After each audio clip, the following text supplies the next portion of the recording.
Peace. What's up? What's up? Who's up late tonight? What's up, Janubian Beaded Jewels? Peace, sis. Y'all follow my sis. You need to get that jewelry out there. Peace, peace. What's up? Hello, hello. How many people still up? It's late. I'm on the East Coast, so it's late where I am. But I'm up and full of energy, might I add. So, I didn't connect with you all in the past few days. So why not? Let's see who's up and who's on and who wants to build. Peace, peace, peace. I'm going to give y'all a second to kind of hop in the room.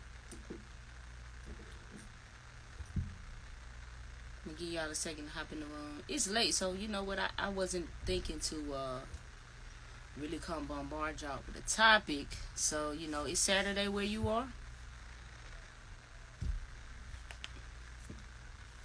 So, I wasn't going to bombard y'all with a topic. A lot of y'all minds might be groggy this late or what have you. So, but, if we do have enough minds who want to go deep tonight, we can go deep. We can always go deep.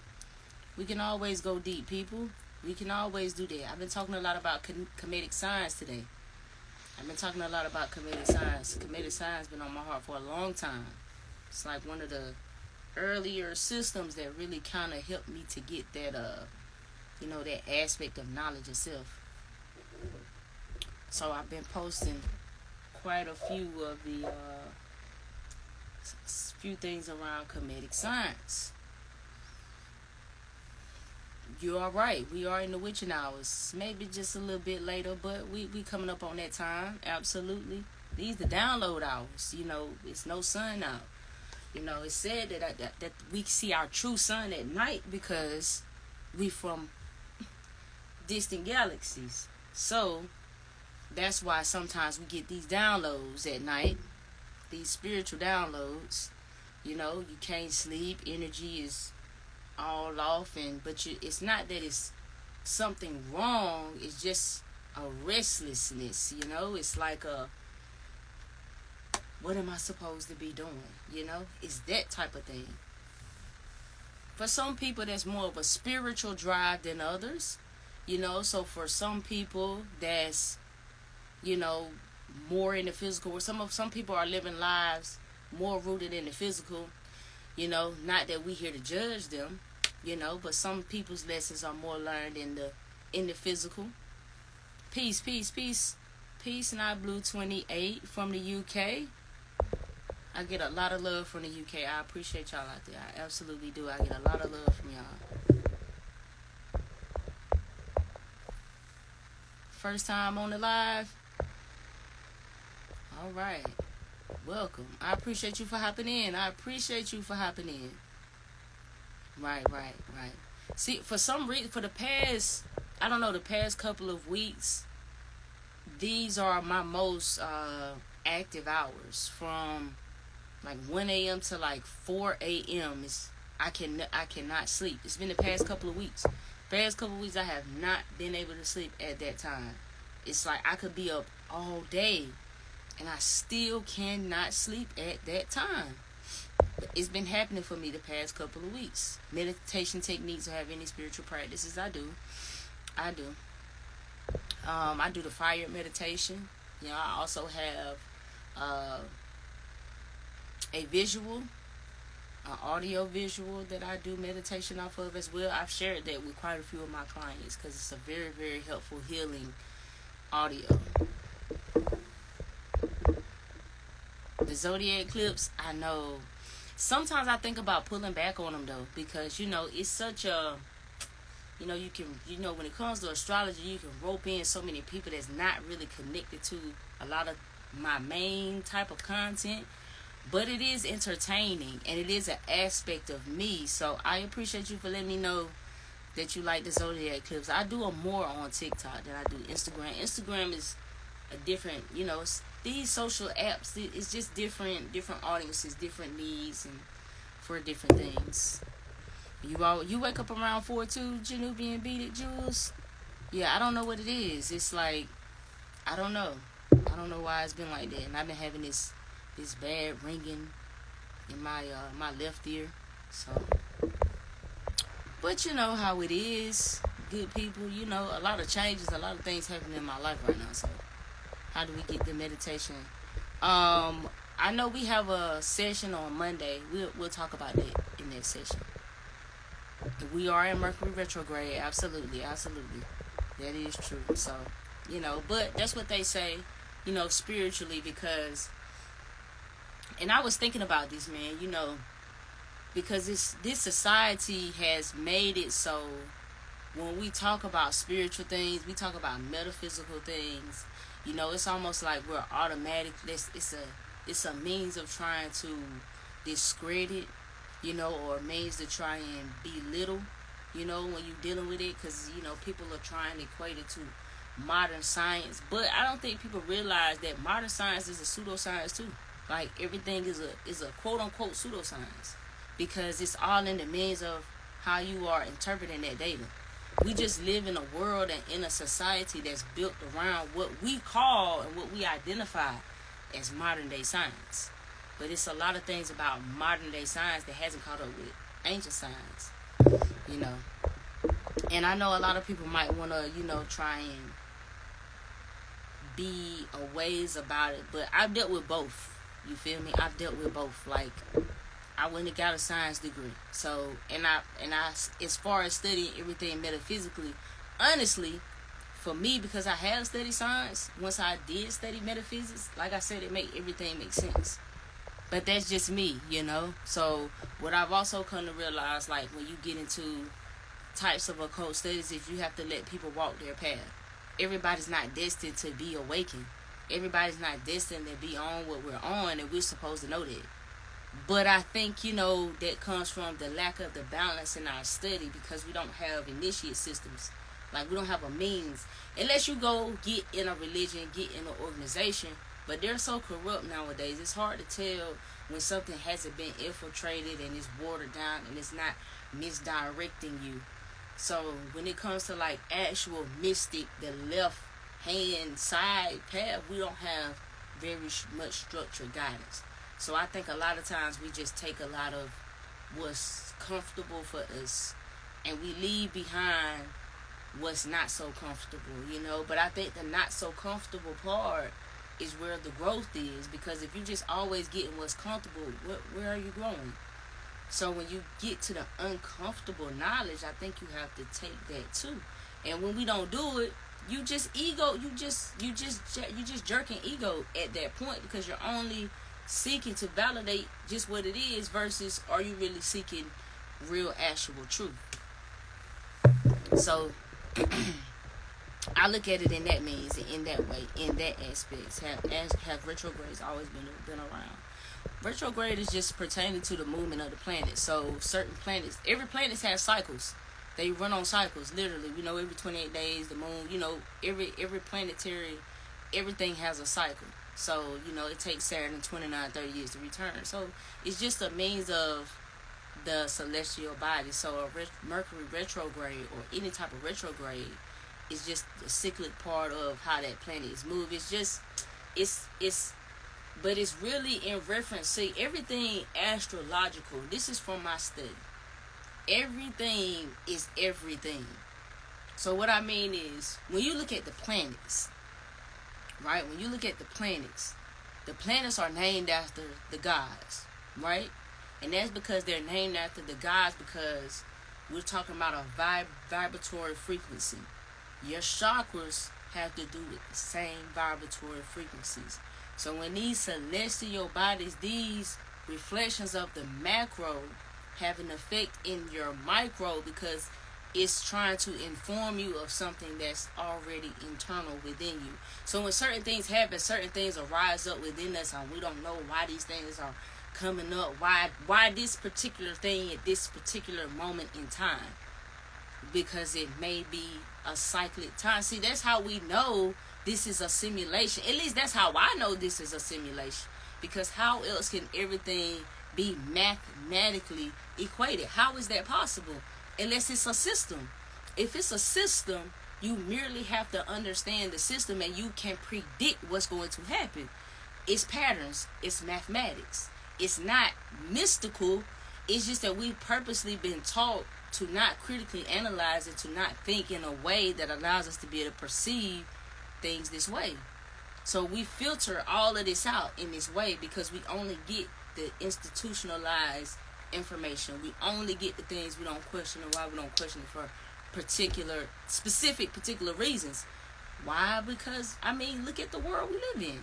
I mean, look at what makes the world go round. Look at this society as it is built today. See, when we look at, and I don't think people understand that as much as we don't like the way the world is today, it's still built on ancient principle.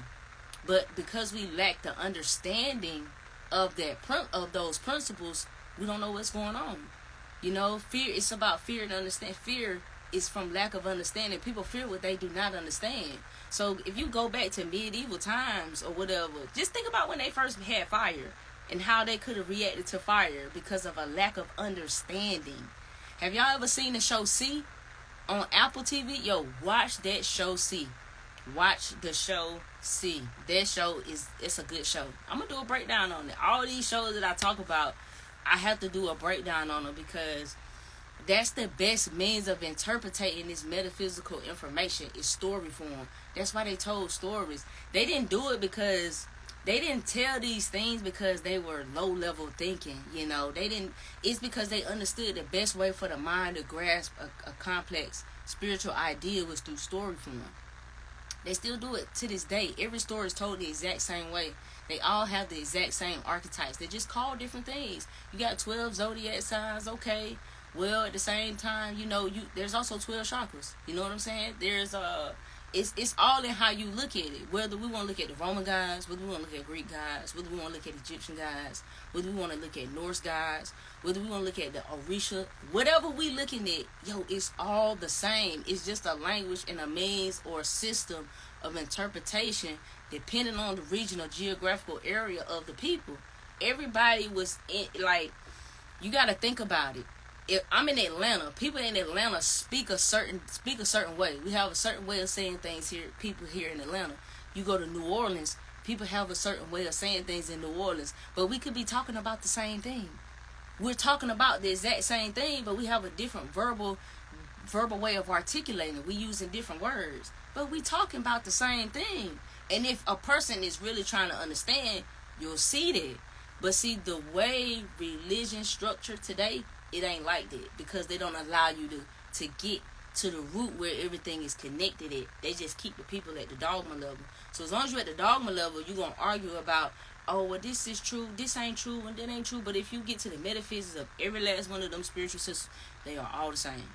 They are all the same. They literally all pushing you towards the same ideological concept. It's all the same. It's not different.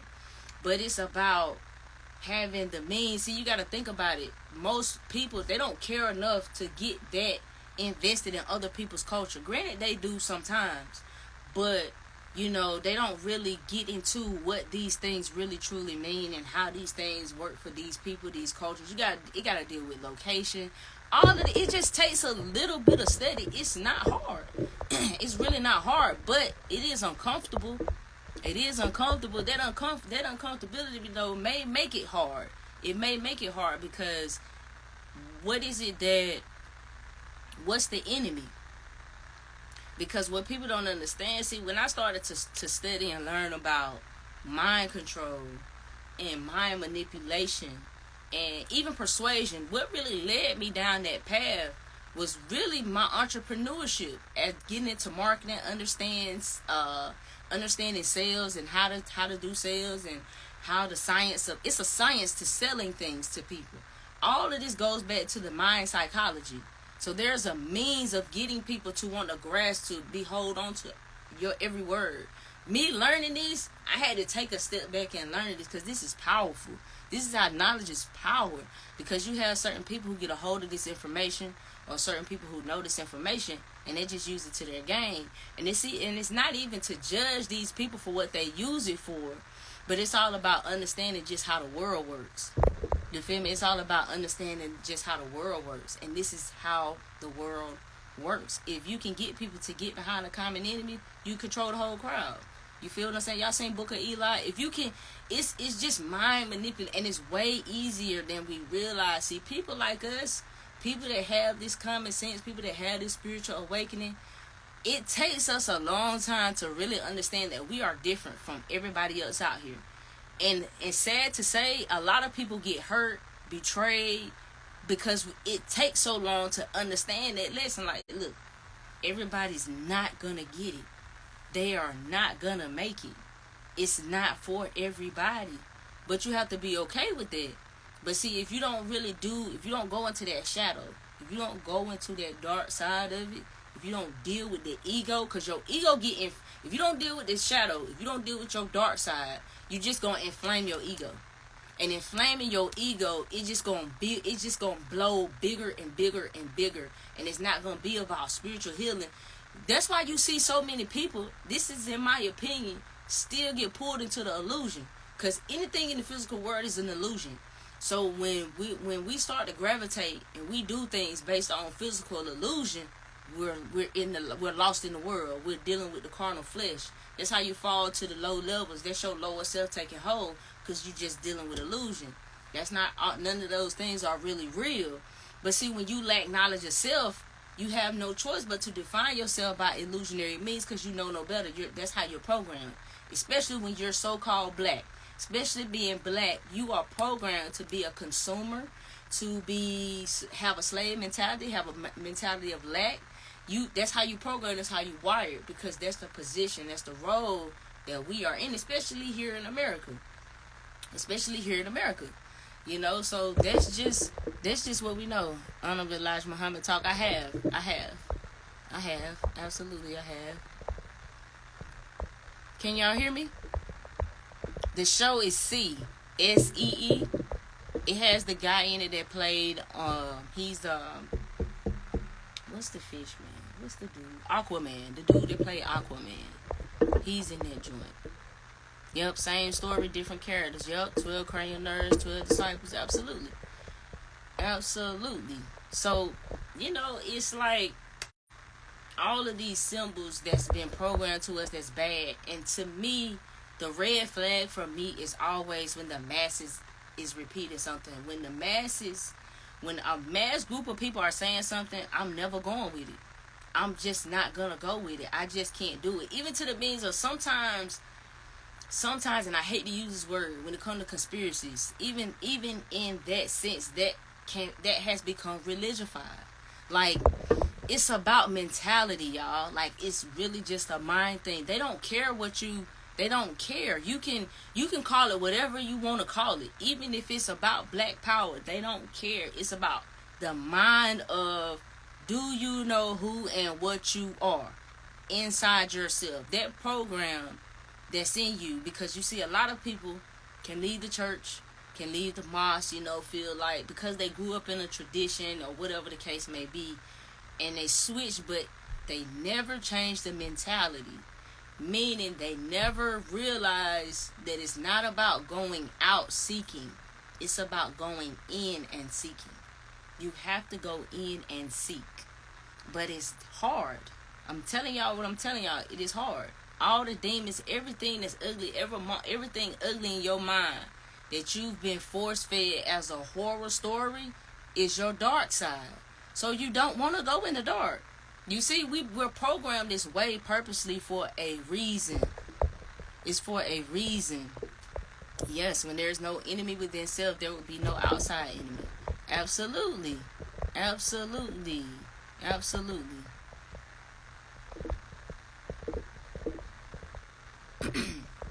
And so, you know, one thing I really try, so you see me talk about astrology, you know, numbers, everything is just trying to break. Even if you look at psychology, if you straight just, why you up, man? It's late. What you doing up?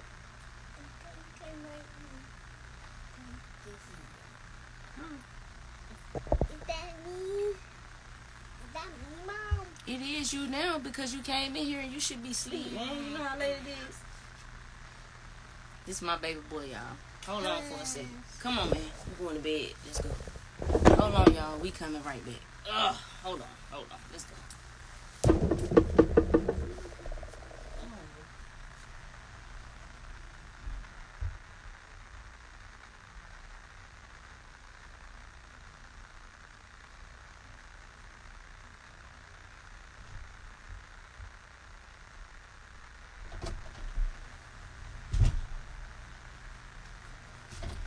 Alright, bet. My bad, y'all. I don't even remember what I was talking about.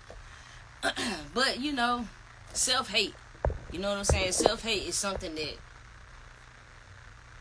for years I felt like that's the root of our issues in our communities. We lack knowledge of self. We lack knowledge of self. We talk about stuff all the time. We can talk about gangs, rest in peace to P&B Rock. We talk about all of these things, and to me, at the very root of it, we have no knowledge of self. Because we have no value in who and what we are. We are programmed to see ourselves the way the system sees us. So, in that case, we just result to treating each other the same way the system treats us. And I just feel like that could really be, and it's not just that, but I feel like knowledge of self is the root of a lot of things that brings a lot of change. Meaning, a lot of people do things because they traumatized through poverty. You know what I'm saying? We have to understand how traumatizing poverty is, especially in America. Like, we're put in a trap. Literally, we're put in a trap. So, it's nothing but illusion around you. And then there's the illusion of the American dream. And you see there's so many people who put this illusion in front. See, that's the one thing about our culture. That's the one thing about our people that we have to address and we have to understand. Because there's so much jealousy. There's so much envy. You feel what I'm saying? And that's because we hate ourselves. Listen to what I'm saying. We hate who and what we really truly are. If we didn't, and it's people, and the thing about it is, man, it's people that understand and get why people do what they do. Let me tell you something about people who get in gangs. They just want love. They just want love. They just want acceptance. See, most people don't. These people don't have nobody that's showing them no love. They might not have nobody that's taking care of them, and they can go out there on the street corner and ain't nobody gonna judge them for what they want or what they want to be, and they're gonna accept them for who and what they are. That might seem low level to a lot of people, but it tells you a lot about where people are at in their life, and a lot of people really just need love and embrace. You understand what I'm saying? So when we don't have no knowledge of self, you can't even love yourself. See, loving yourself, everything starts with self. Everything starts with you. You have to change your mind. You have to find it within yourself. But if you lack a means of doing, because see, it takes a spark. It takes a spark. So when you dealing with knowledge of self and you really you learn who and what you are, what you come from, what you stem from. That's why so many people go so hard in this knowledge. Because a lot of people do need it in that way. They do need to understand who and what they are, what they're capable of. But the world beat people down so bad. The world tell a lot of these young men that you not shit if you don't have this, this, and this, and this. It's definition by illusion. But it's because we lack the knowledge. People with knowledge of self are not really caught up in the illusion. Not real knowledge of self, not caught up in the illusion. It's not to say that you can't have nice things, you can't experience nice things. No, it's not to say that. But those things shouldn't define you. Those things shouldn't drive your impulses to do things that could put your life in danger and in harm, take your life away, send you to prison, all because of what you lack. You feel what I'm saying? But our community lacks nurturing spaces. We don't have a lot of people in our community that's able to give these young men jobs. And some of these young women too, to give these people jobs. We don't have those things in place. Now we could debate forever about who's to blame, why to blame, and all these things. But that's kind of the point. And about the debate, it's just a cycle. Because when you debating, you can win. It's either side is always gonna make points. So it's not really gonna matter. So you gotta ask yourself anyway, why we keep getting caught up in the debate? Why can't we go far enough ahead to just understand what everybody needs? Well, I mean, then that goes to say, well, you have some people who purposely come in, purposely dispel. So these things, it's not that we don't want to, yo. It's not that our people don't want better. Because you can talk to anybody and they want better. but it's so much more that's involved. It's so many deep issues that we don't want to be honest about. And that's the mentality that we lacking. We lacking the self-accountability mentality. We're not ready to be accountable for nothing. We want everything to still be somebody else's fault. And granted, yes, people do things. But at some point, right, you got to realize your power and you got to take your power back. But that's what the knowledge of self teach you. See, it teaches you that on every level, in every way, shape, and form. So it's not just about you learning, like, the principles, the laws, and everything that you learn applies all across the board everywhere. And naturally acquiring that knowledge, especially in a healing way, it humbles you. It humbles you, not in the sense of lowering yourself, but it also brings you to the connection to the source. Because see, when your ego blow up, you separate. Because it's not about how much you know. Don't get it twisted. How much you know is not about, it does not determine how connected the source you are. You feel what I'm saying? We can get caught up in that because a lot of people know how to say a lot of shit. A lot of people know how to use their charm. It's not just about that, yo. It's not just about being able to just know a lot of things, just be able to spew a lot of words. You feel me? Like, it's a connection thing that you have to make. So ego gonna separate you. Ego gonna pull you to see yourself as being more different. See, it's harder to take the high road.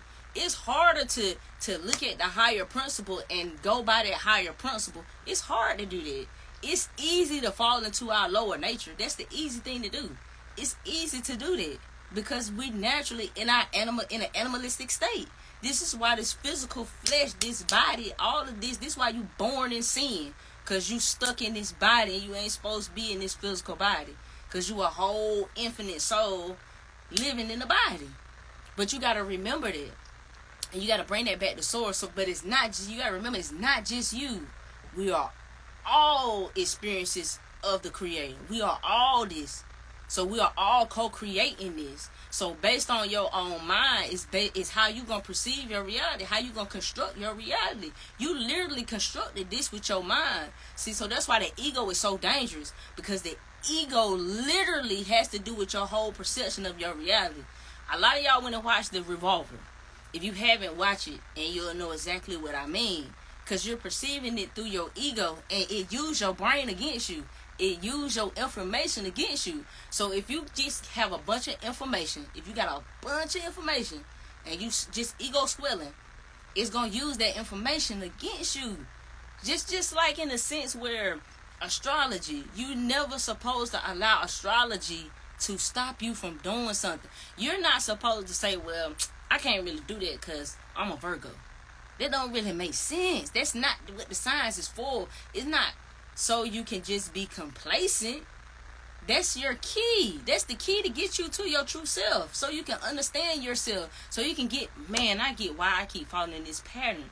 Because this right here, this is the lesson that I have to push through so I can work through my fears. That's what it's supposed to be for. It's not supposed to be for you to crush and fall back like, well, okay, well, you know, this is why it is what it is. Nah. No. That's how we step into our divinity. That's how we govern. That's how we be sovereigns. That's how we govern ourselves. If not, then you govern by the gods, which is the planets, which ultimately is just describing your psyche, or just describing habits, habitual patterns or whatnot that make up who you are, what you call your personality. You see what I'm saying? So it's all in how we look at it, man. It's really all in how we look at it. You know what I'm saying? But it was really unfortunate. You know what I'm saying? It's real tragic how dude got killed. But you know, you gotta look at it for what it is. You know, I don't really want to speak on that type of thing because I don't have no dealings and no reason to speak on gang culture in LA. But I understand there is gang culture in LA. You feel me? I do understand that as somebody who naturally deal in spirit, who naturally deal with the occult, I know things are not always what they seem. See, so I'm always coming into every space with 3 eyes. everybody don't have three eyes in every situation, because it's some things that you can't see with your physical eyes. It's some things that you don't know. See, and your third eye isn't always what you're gonna see. Sometimes it's a feeling.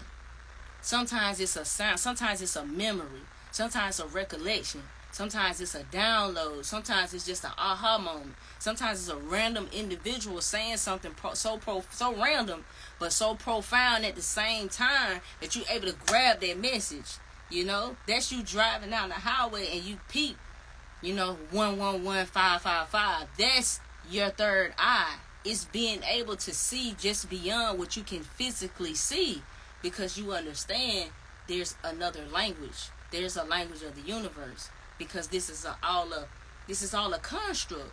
So if it's all a construct, it's like living in it. It's like Free Guy. It's like Free Guy. When dude picked the glasses up and became the dude. It's just like that. So when you wake up, it's like, It's like lucid dreaming. Your whole life is a dream. Roll, roll, roll your boat gently down the stream. Merrily, merrily, merrily, merrily. Life is but a dream.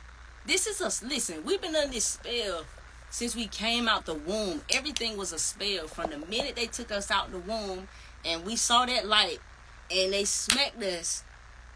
Everything they did from that point on, half us got in. Everything they did was a spell. Everything that they did, everything that occurred. But if you really look deep into spirituality, if you really look deep into the occult, it's really based on our same ancient principles. It's just we're not on the benefiting end of it because we don't know now. So the people, whoever it is that's in control of everything, pulling all the strings, they know what's up. They know exactly how you work and how you function. They know exactly what makes you tick, what makes you go. They know these things. When it's time, when they need a energy drive, it's time. Okay, and if you look, it's always certain times it seems like that things will go on, or certain things that happen, certain news will drop. Now, granted, it's not about these things being a conspiracy or these things all being done by the so-called higher ups, because that's not always the case, because the highest power is the universe. Don't you ever forget it. See, I feel like a lot of people forget that when they talk about these things. The universe is the highest power. Can't nothing really go on that's not really supposed to go on. See, sometimes humiliation happens under the universe, because sometimes the universe got to humiliate you. You feel what I'm saying? Sometimes the universe have to teach you lessons, because you have lessons that you have to learn. And when you don't learn them, and when it comes back, it's usually going to be a harder lesson. That's just how it goes. That's why we have a Saturn return. That's why we have a Chiron return. Because it's the energy has to come back. I got a couple requests here.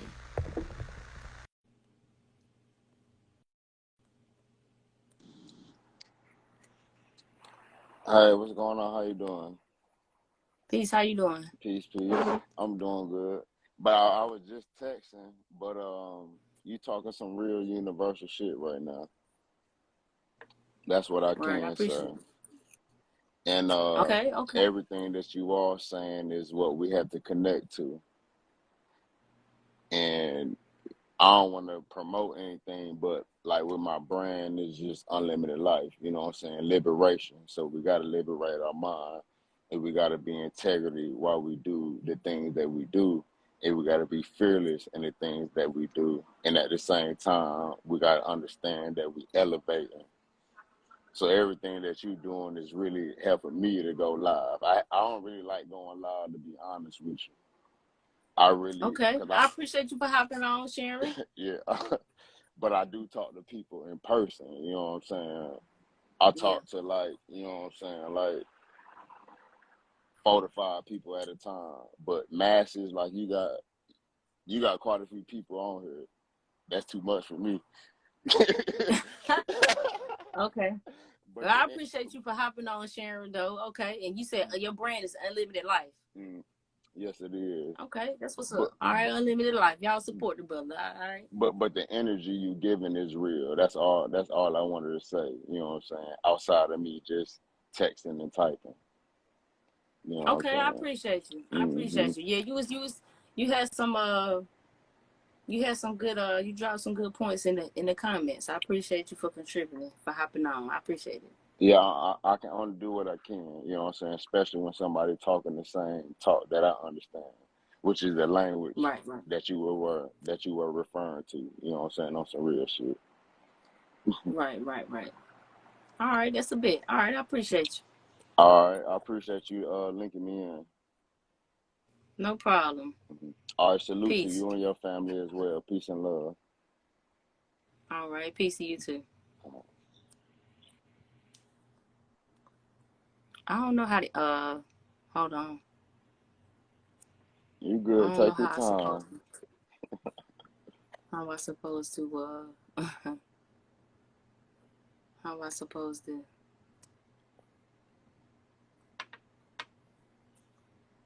I'm coming. My bad. but but yeah, man, you're right. You know, we have to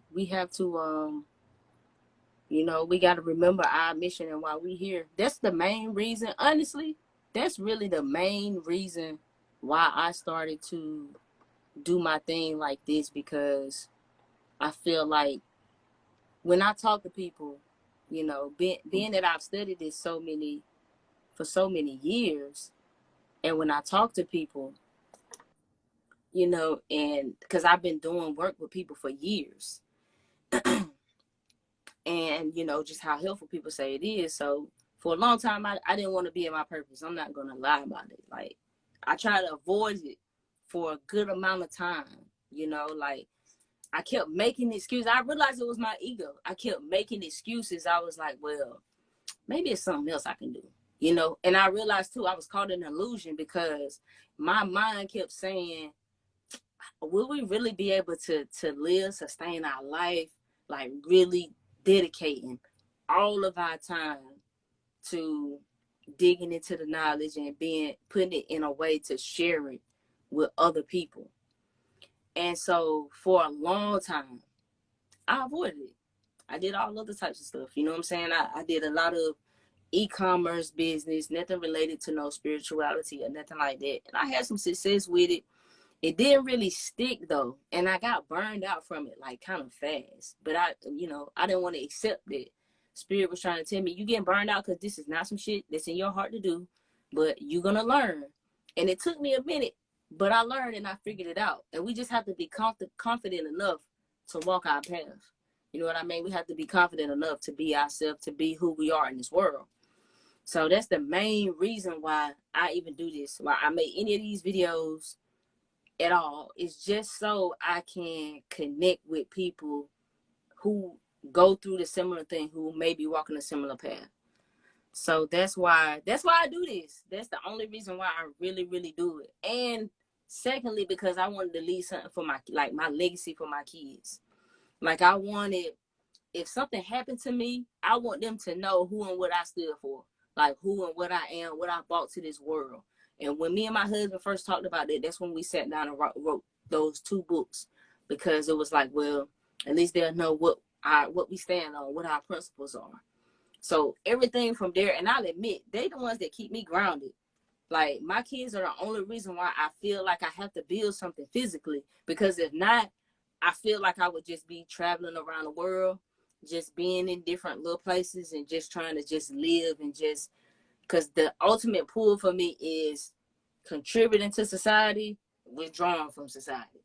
Contributing to society, withdrawing from society. And that'd be my thing. But I know, you know, I gotta fight through I know that's my fears, because I know that's just me being uncomfortable, because I really do not like to do a whole lot of sharing.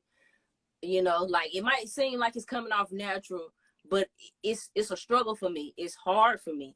So I struggled with that for a long time. And for a long time, I didn't even want to do it because I was worried about how people was gonna receive me, man. So for a long time, and I beat myself up about this, and I think that's what kept me down longer, is because of the way I beat myself up about the way I allow other people's opinion to drive me off course. And but I had to understand. See, when I sat down and I looked at my chart, and I really studied my chart and I looked at my life path, I could understand why everything that it was saying described exactly how I would react to everything. How, you know, exactly what I was dealing with, because we can't always articulate that what we feeling in here, this internal, we can't always articulate this. And I've always been the type of person, I don't mind telling somebody, I don't know, well, I don't know, you know, but I do my best to know the best that I can, you know. So I don't have no problem with being honest with people, and I think maybe that's kind of the thing. But like I say, when we get out here in the world, we realize, man, I don't know, maybe it's because I grew up in a small town, we realize that, you know, people, everybody's not the same. You know, we all are not the same here, you know. So it is what it is. But I appreciate all of you all's support, because yes, I struggle badly. So when y'all see my videos and you be thinking like, sis really own it and everything, it took a lot to get here, you know. So don't ever second guess yourself. Don't ever doubt your journey. Don't ever belittle yourself.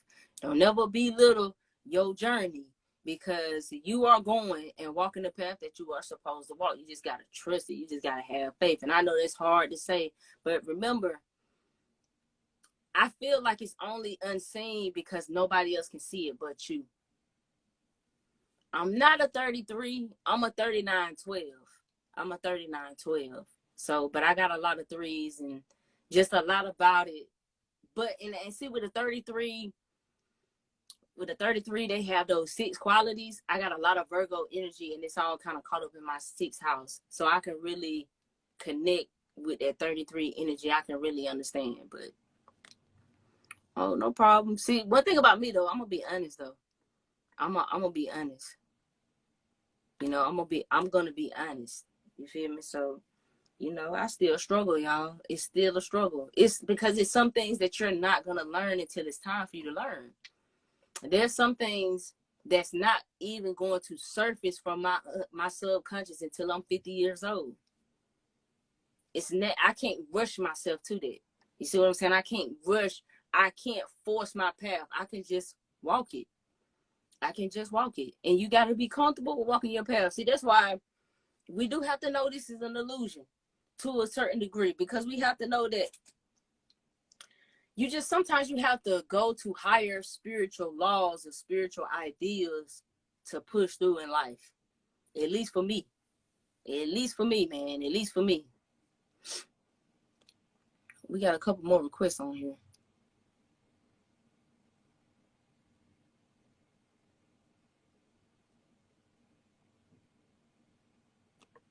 How long we been on? We've been on like 45 minutes.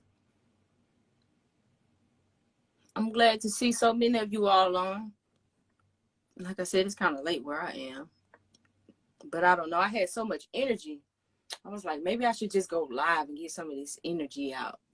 You know, it's 2 a.m. where I am, but I'm just so wide awake. I don't know what to do with this energy.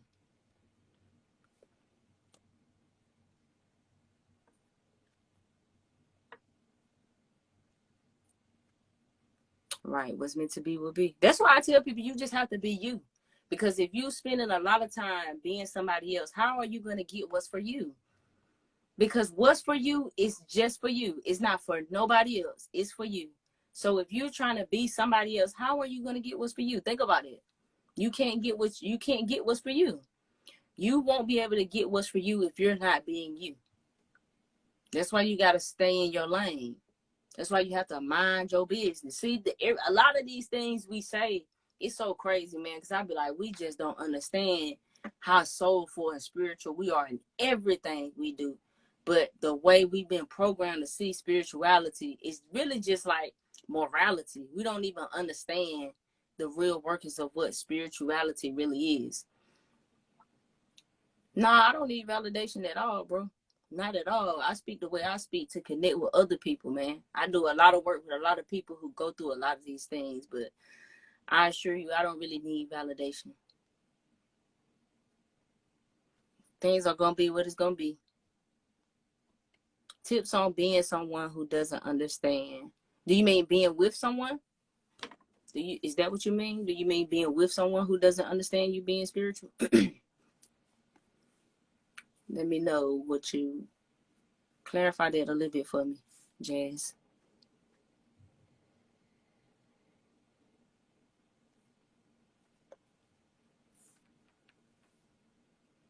Okay, being with. That's gonna be difficult. It's gonna be hard. But mostly what get in the way when it comes to like different spiritual practices is judgment. Like people judge because they don't know better. You feel me? Like, and that's on either side of the spectrum. That's whether sometimes people be more in the knowledge and they still might judge the other person for not being in the knowledge. But a lot of times it just comes from judgment because, like I say, like people have their beliefs and they kind of set in them.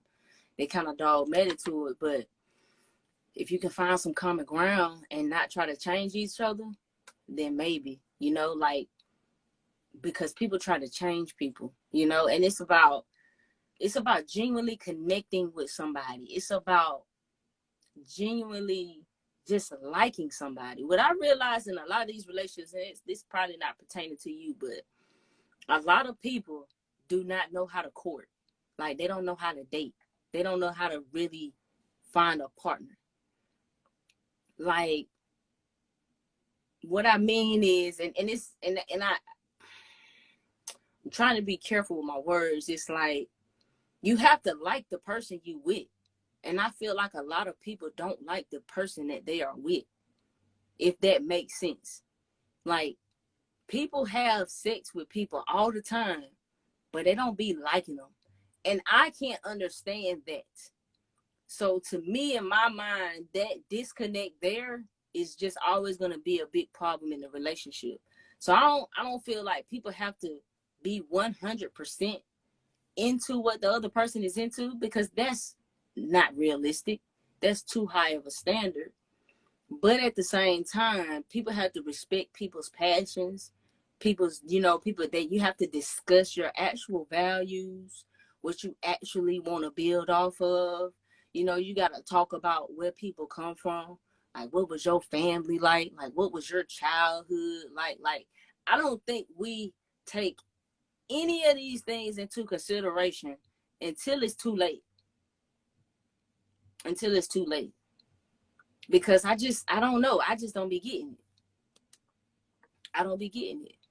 Like, I think we, like, you gotta have you gotta stand on the same values. I don't know how it's gonna work if it's not on the same values. Like, let's just take, for example, let's look at Kim and Kanye, right? And I'm only saying them because we all know them, okay? That's the only reason.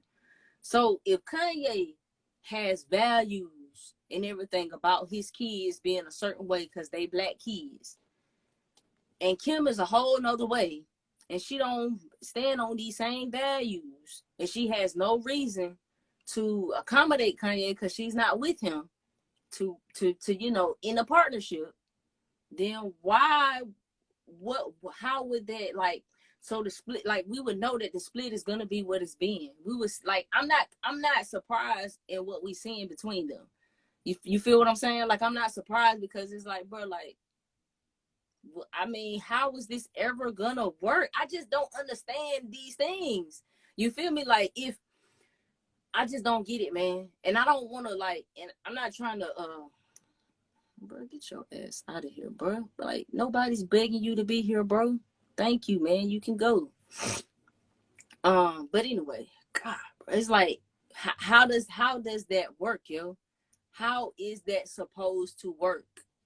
You feel me? Like, I don't know, but that's just me. I'm like, we surprised? Like, why would we be surprised that things are going this way? But people get with people and it don't be based on nothing of value. I'm sorry. It be based on how people look. It be based on what we physically attracted to sexually. It does not be about no real value. And if it's not based on no real value, it's not gonna last. That's why people go cheat. Listen, people don't cheat. You can't keep somebody that don't want to be kept. Cheating is deeper than your partner, than what your partner can or can't do. Some people go through the worst things in relationships and they never cheat. Some people have a partner who do everything right in a relationship and they still cheat because it's about the person.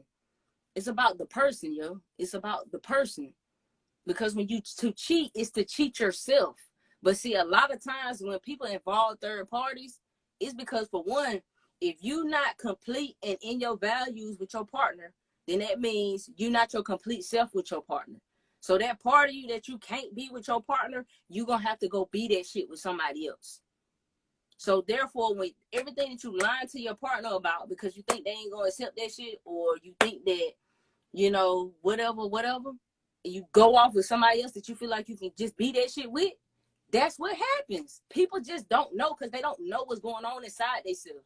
They don't understand themselves because we lack knowledge of self. We lack a means of being reflective on ourselves. We lack a system of understanding of who and what we're going through internally. So if I'm sitting here and if I can't be my whole self with you, you best, because I got to get that energy off, you best believe it's going to be somebody else. Even if it's just a nigga I'm talking to this, I'm just texting, talking about all the shit I'm mad with my dude about. It's gonna be another party. And then when you involve that other party, you put another energy in the mix. You put another party energy in the mix. So now it ain't just you and this person vibing, it's another motherfucker vibing. Because now they in your ear telling you things too. Well, you know, that nigga shouldn't even be doing all that anyway. You know, you should have such and such and such and such.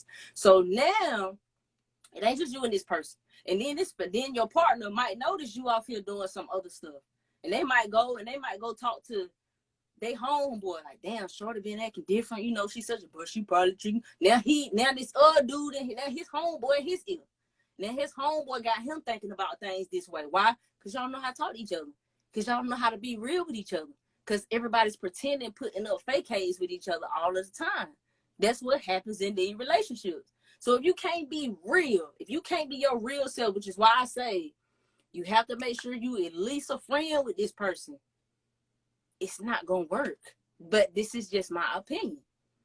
This is just how I see it, because I see it way too often. And in the back of my mind, I'm always like, do y'all like each other? And I have to find a means to ask these couples, do you like him? Do you like her? Like, you sometimes you have to like what? Like, do you genuinely? Like, because I'm gonna tell y'all something. When something happened with me, I always want to call and tell my husband what's up. I always want to share something. I always want to share everything with this. Like, it don't even feel right if I can't share something with him. It don't even feel right. It don't even feel right.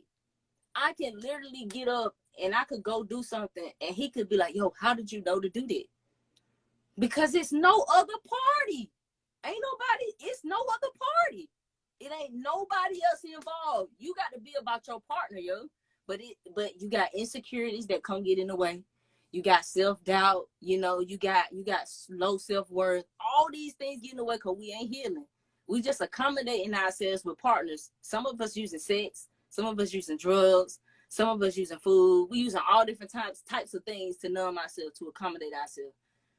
We got phones in our hands 24/7. We don't have to stop and reflect on nothing. Sometimes the only way most of our young people reflect is when they go to prison. And I hate to say that, but it's sad, because then that's the only means for them to sit down and take a minute and genuinely reflect. Take a minute and think and get all that noise out. You're like, yo, who are you?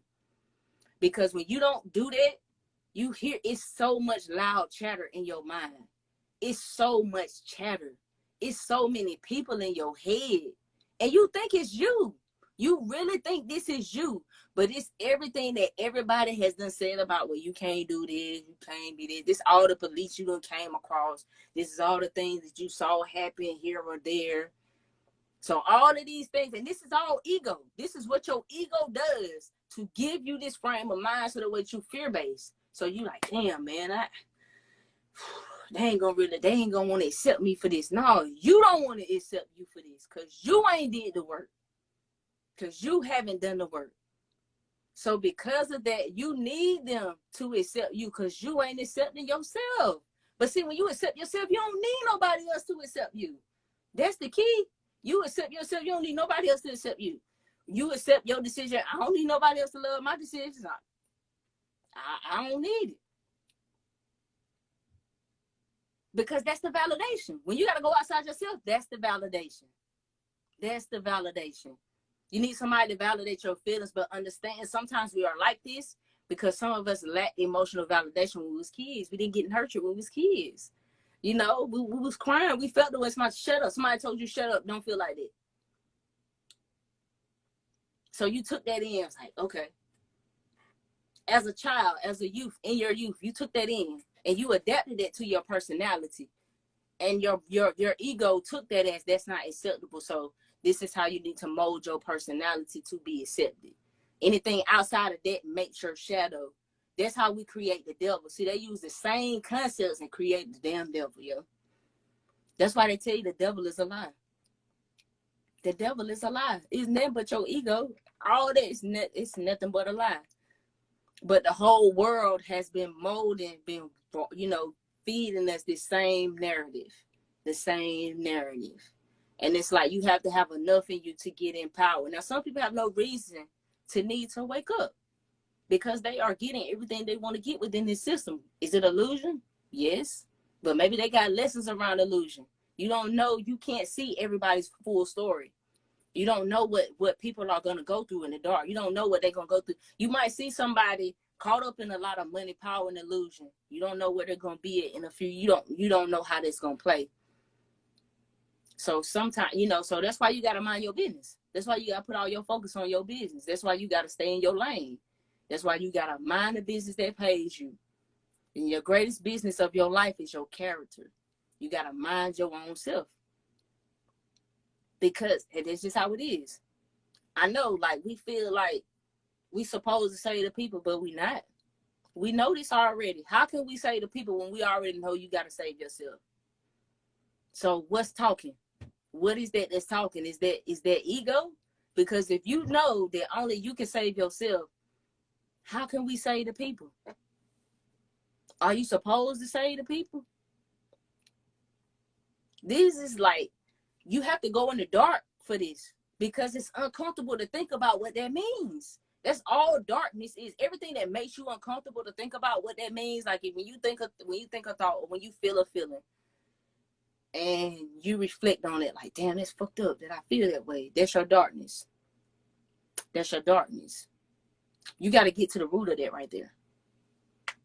It's not about running from it. It's not about running from that thing because it's rooted in something.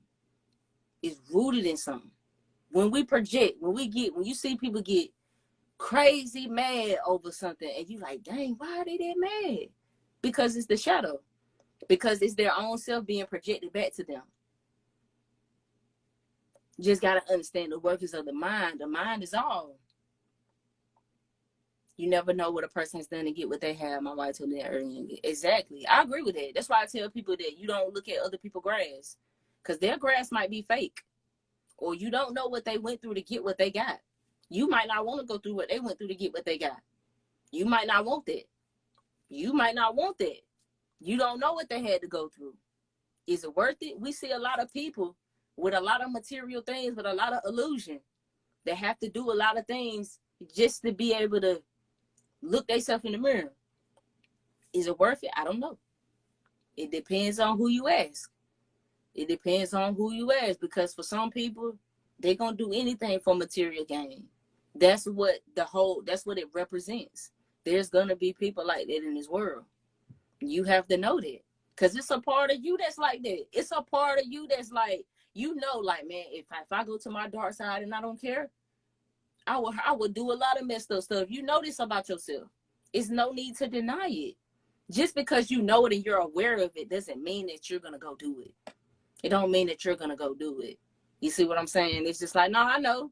Because I know if push come to shove and I'm ever in the worst situation and I got to defend myself, I hate to see what I'm going to do, because I already know what my dark side is capable of doing. So I just do the best I can and not end up in them type of situations. It's just about knowing who and what you are. But it's your means of your survival. It's like, you're not going to just walk across the street with oncoming traffic. You're just not going to do that. The nature that keeps you from doing that, that's your survival nature. That's what that part of you is for. It's for that.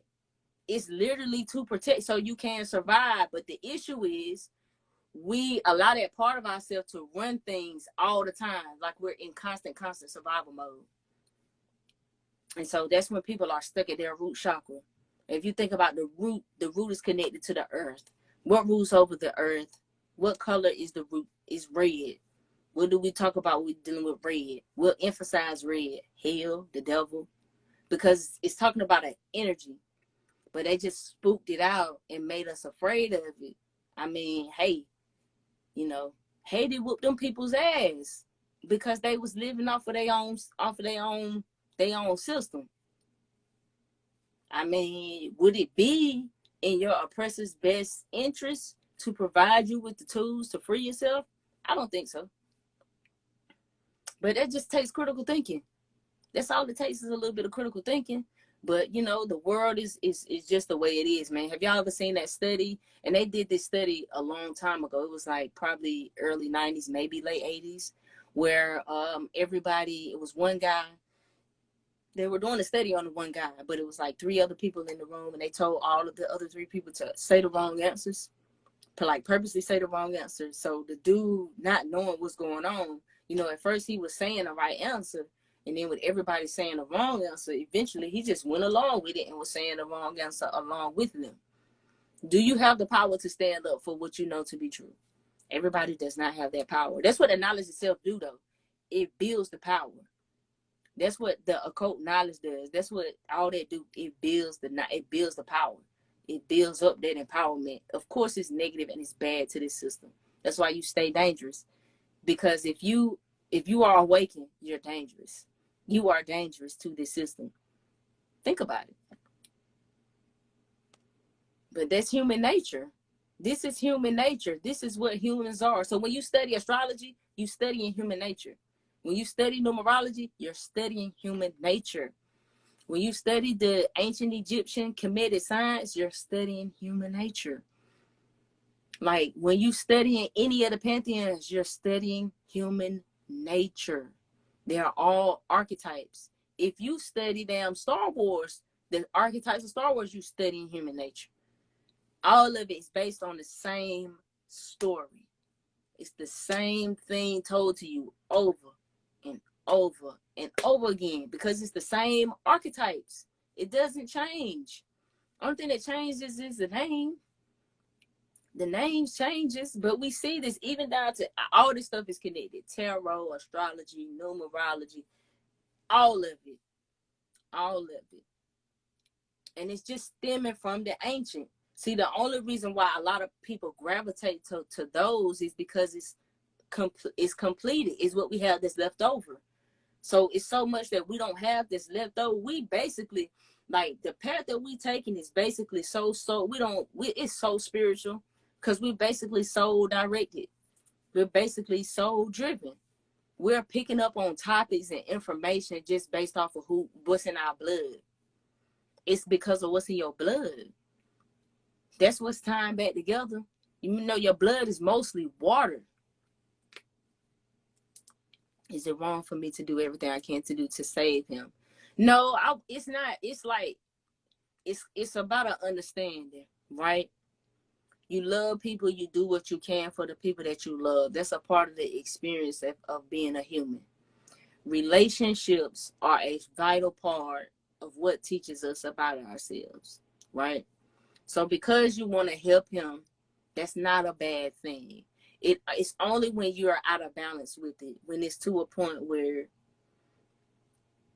it's like tyranny, you know, where it's like superior, where it becomes superiority, you know. So because we'll look down on a lot of people who we feel like is not as spiritual, who is not as knowledgeable, but they might be living more spiritual lives than the more knowledgeable people.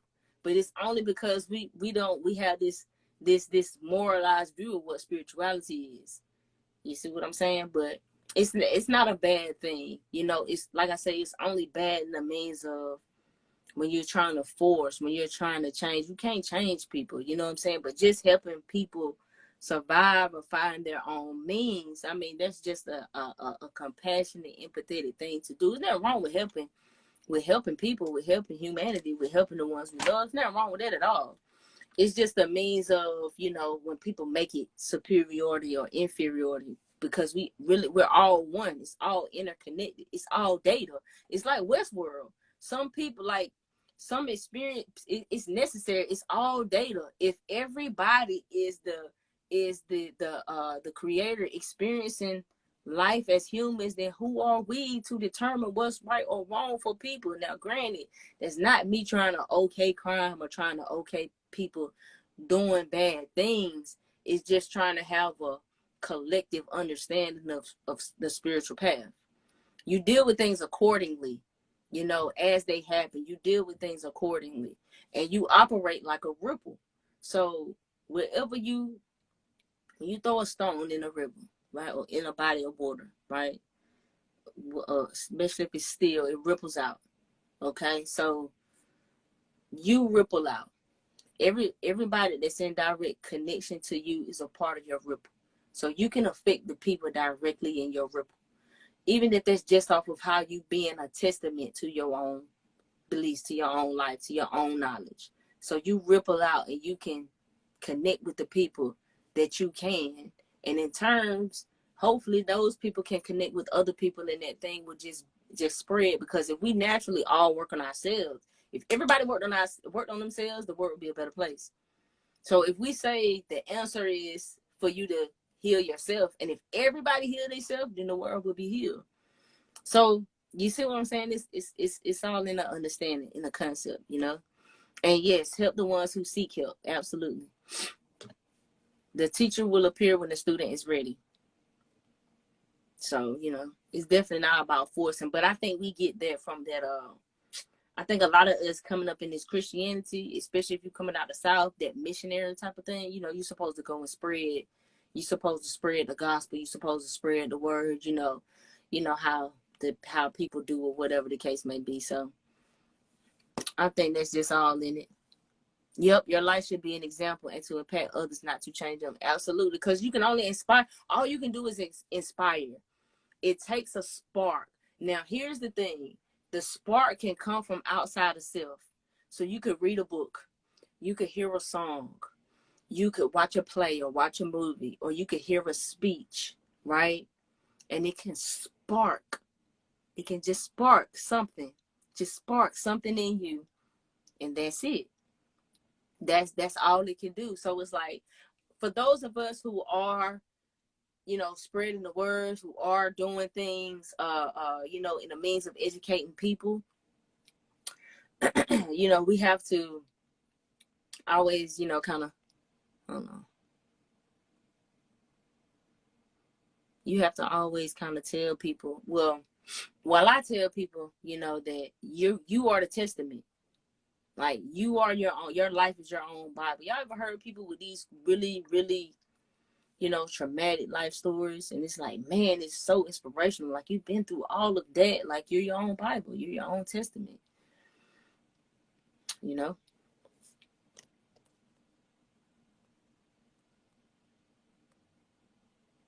But, yep, I absolutely agree with that.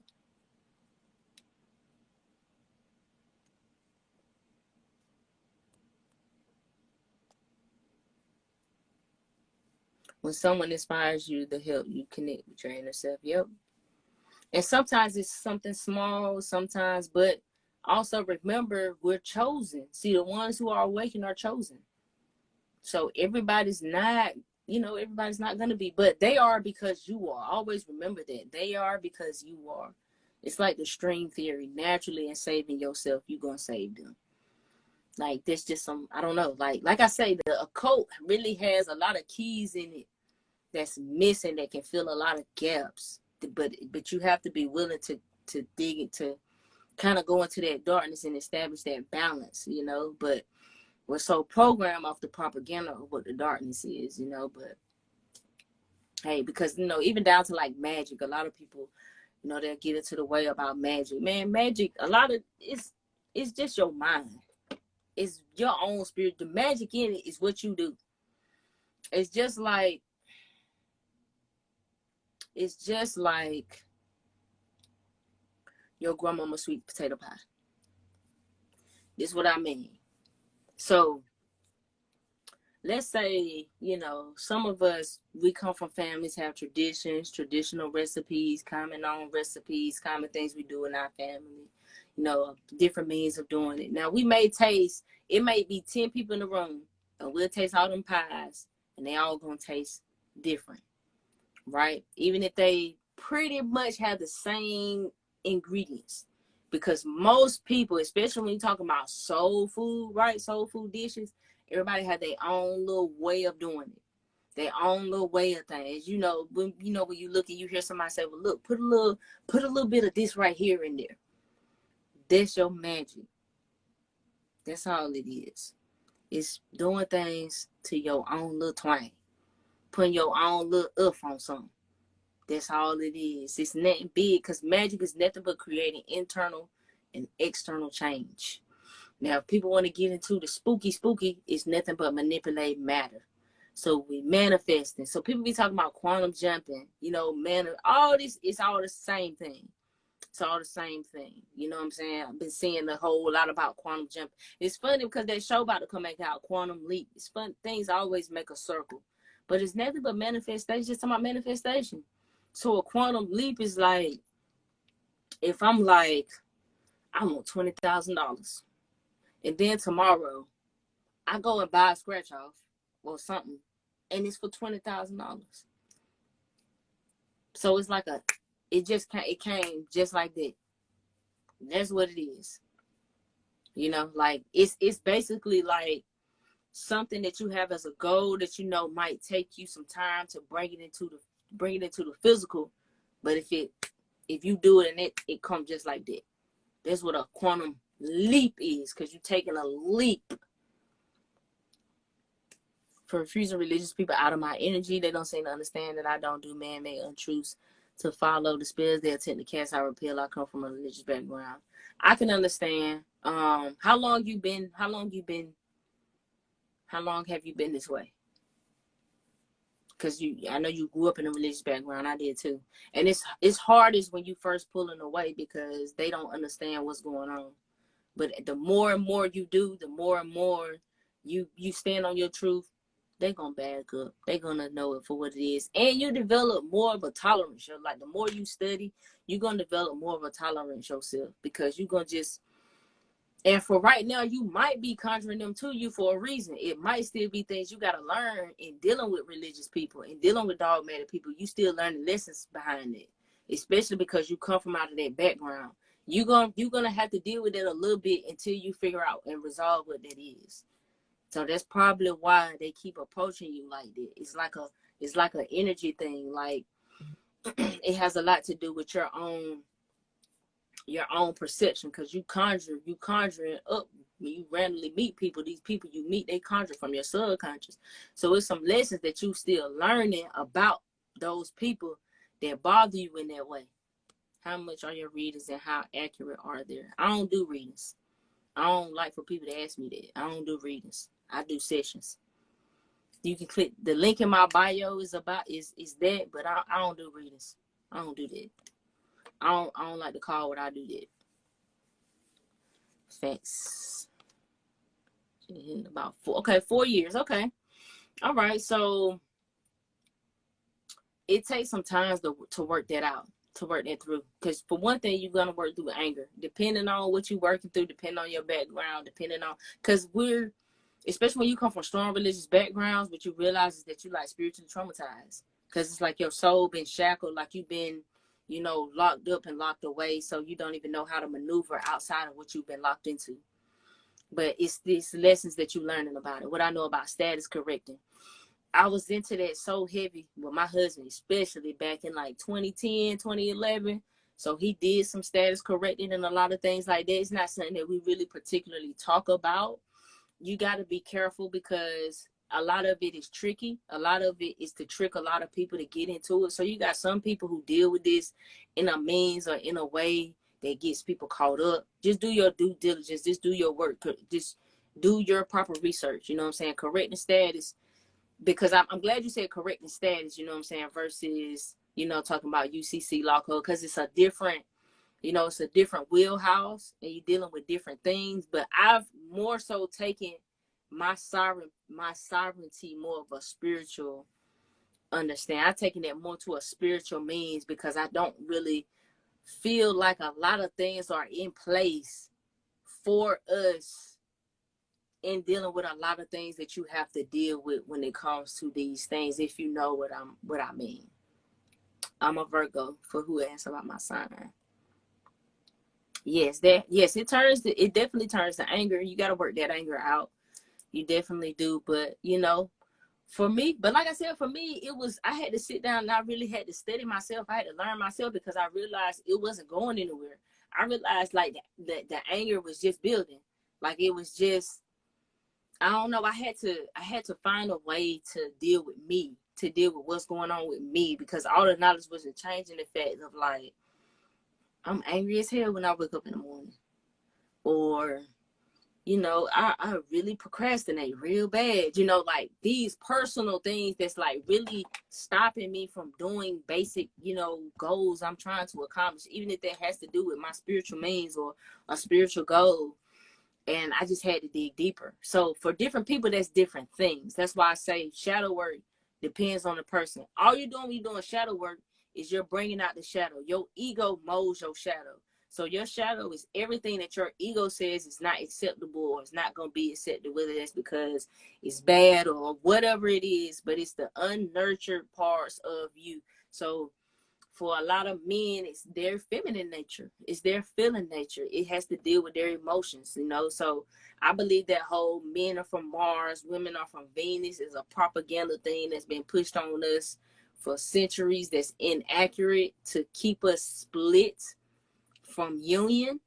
I talk about that in the planets breakdown. I should have it up by Sunday. The planets breakdown is going to be up by Sunday, and it's going to be on the YouTube. It's a part of the course, but I'm putting it up for everybody on the YouTube though. So I will announce it and let y'all know when it's ready and when it's up. Angry in the morning, procrastinating, my defaults. And see, sometimes like when you working through healing, sometimes like it's like chipping ice. It's like it's little bits and pieces. So it's like little things coming to surface, and it feels like it's nothing. And then you realize it's all coming from this one thing, and then you have a big breakthrough, and then you can really connect with a deeper part of yourself, and then you realize you still keep going, you keep living, and you realize you're still chipping away. You realize there's still more things that you're still uncovering, because it's a process of unlearning. You are just unlearning all these things that's been put on you to get back to your true self. So the shadow work is to bring the shadow out, because you have to confront your ego. You see, so you have to, when they say kill the ego, that Jay-Z, kill Jay-Z, he's talking, the whole song is about killing his ego, because he created a whole alter ego. He created the Jay-Z, and he became the Jay-Z, and he wasn't Sean. So in being the Jay-Z, it was all these things that made him into this character that was splitting down and broke apart his family and caused all these issues in his life. I'm just using this as an example again because we all know of this song. So don't take that as no, we don't need to, you shouldn't worship any celebrity. I actually be feeling bad for a lot of those celebrities because they be cursed. Yes, I am saving this life.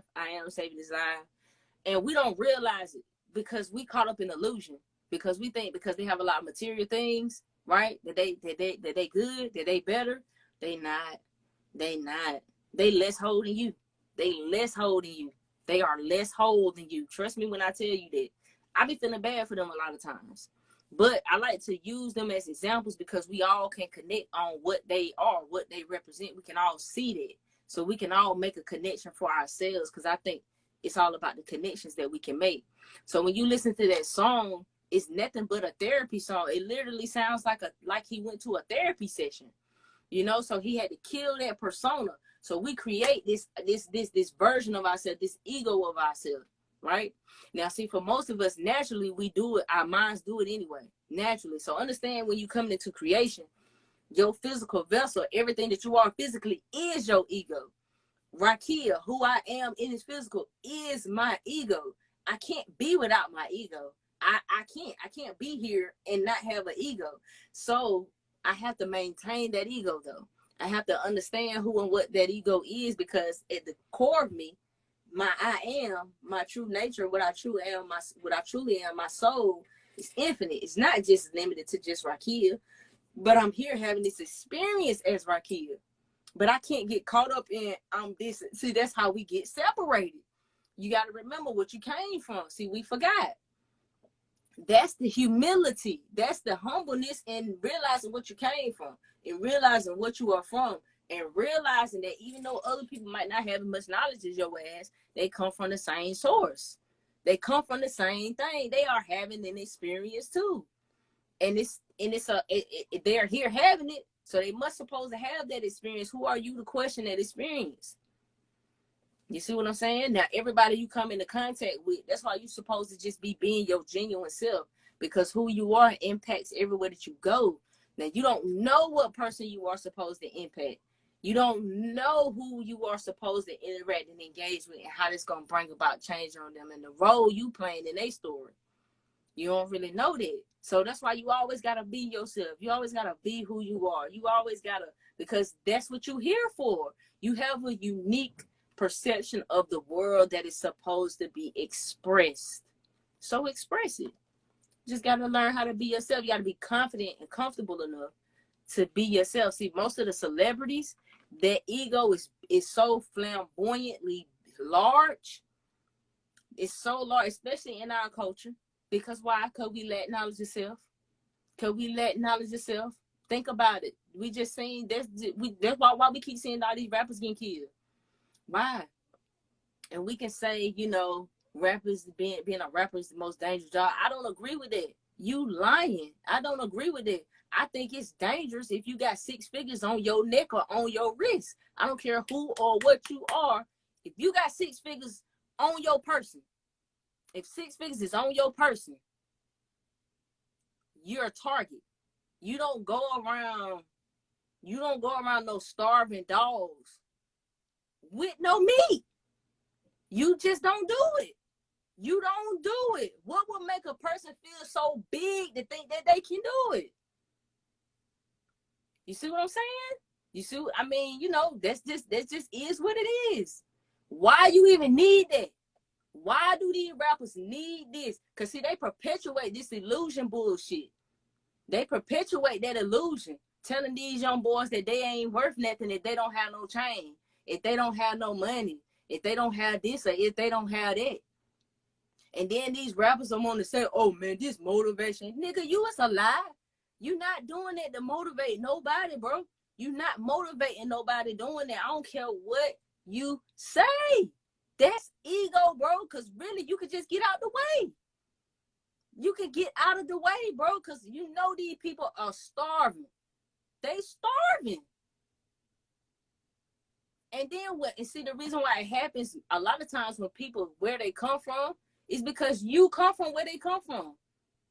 You come from where they come from. And when people have self-hate and you prospering, you doing well, and they are not, come on now. Come on now, because we rooted in the root. We set in the root.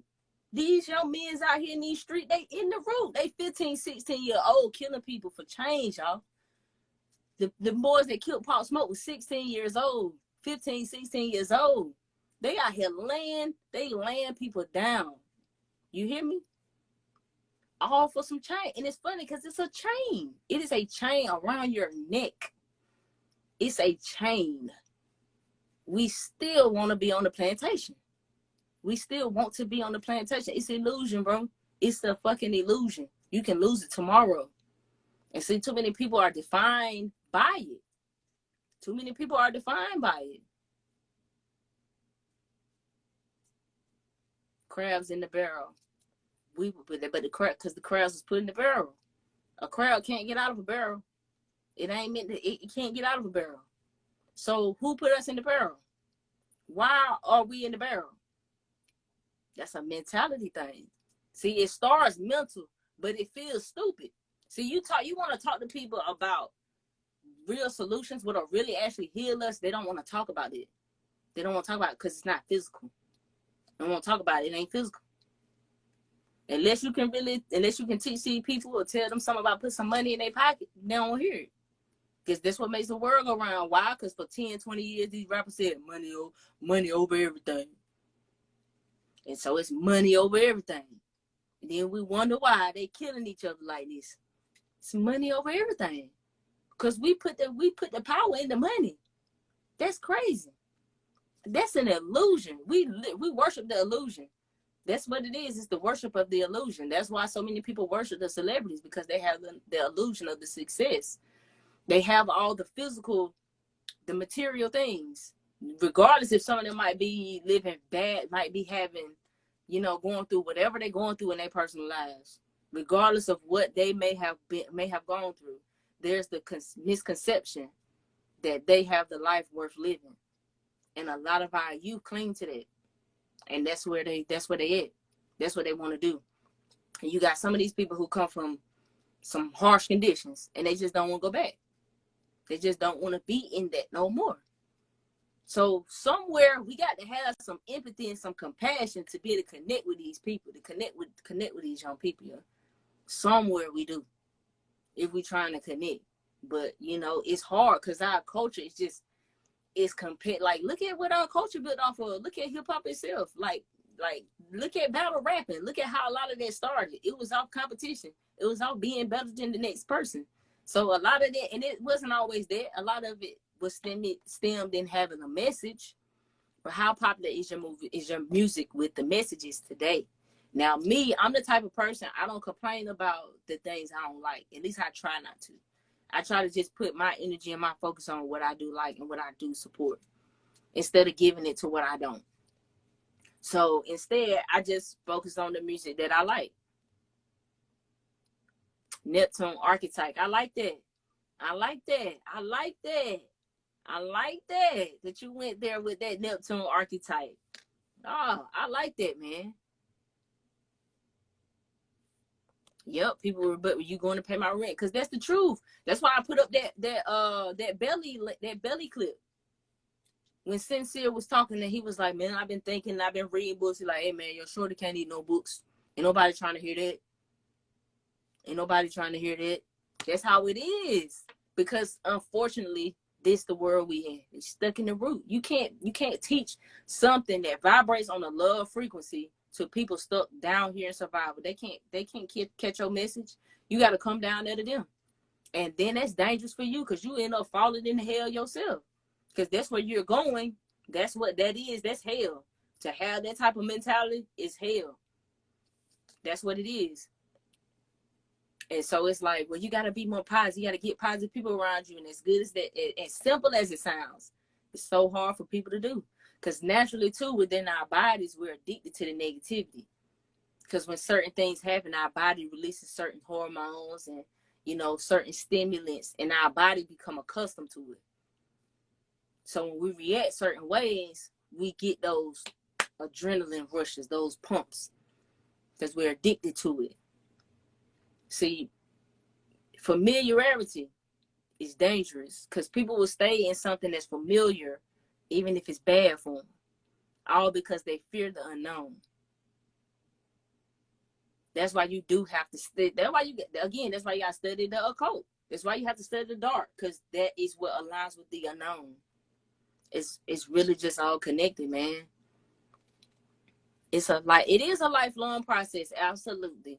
That's why I say some things you're not even gonna be able to come into realization until you reach a certain age, because it's a lifelong process. Like, that's just how it goes. Addicted to certain emotions. Yep. That's just like the Blueface and his girl. Like, yo, I can't watch them, because it's built on toxicity and it's thriving off of it too. But I can't watch that. I hope that it's for the camera. But if it ain't, maybe, man, I hope they can I don't know. I just hope that turns out okay.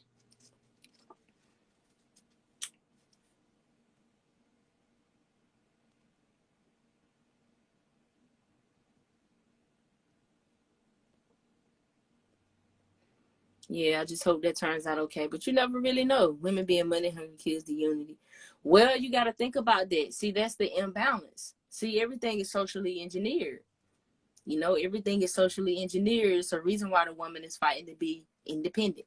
You know, that it's a reason why the woman has had to fall into her masculine in a sense of out of survival. We gotta look at the whole feminist, the whole civil rights feminist move. We gotta look at all those things. Everything is socially engineered. All of it.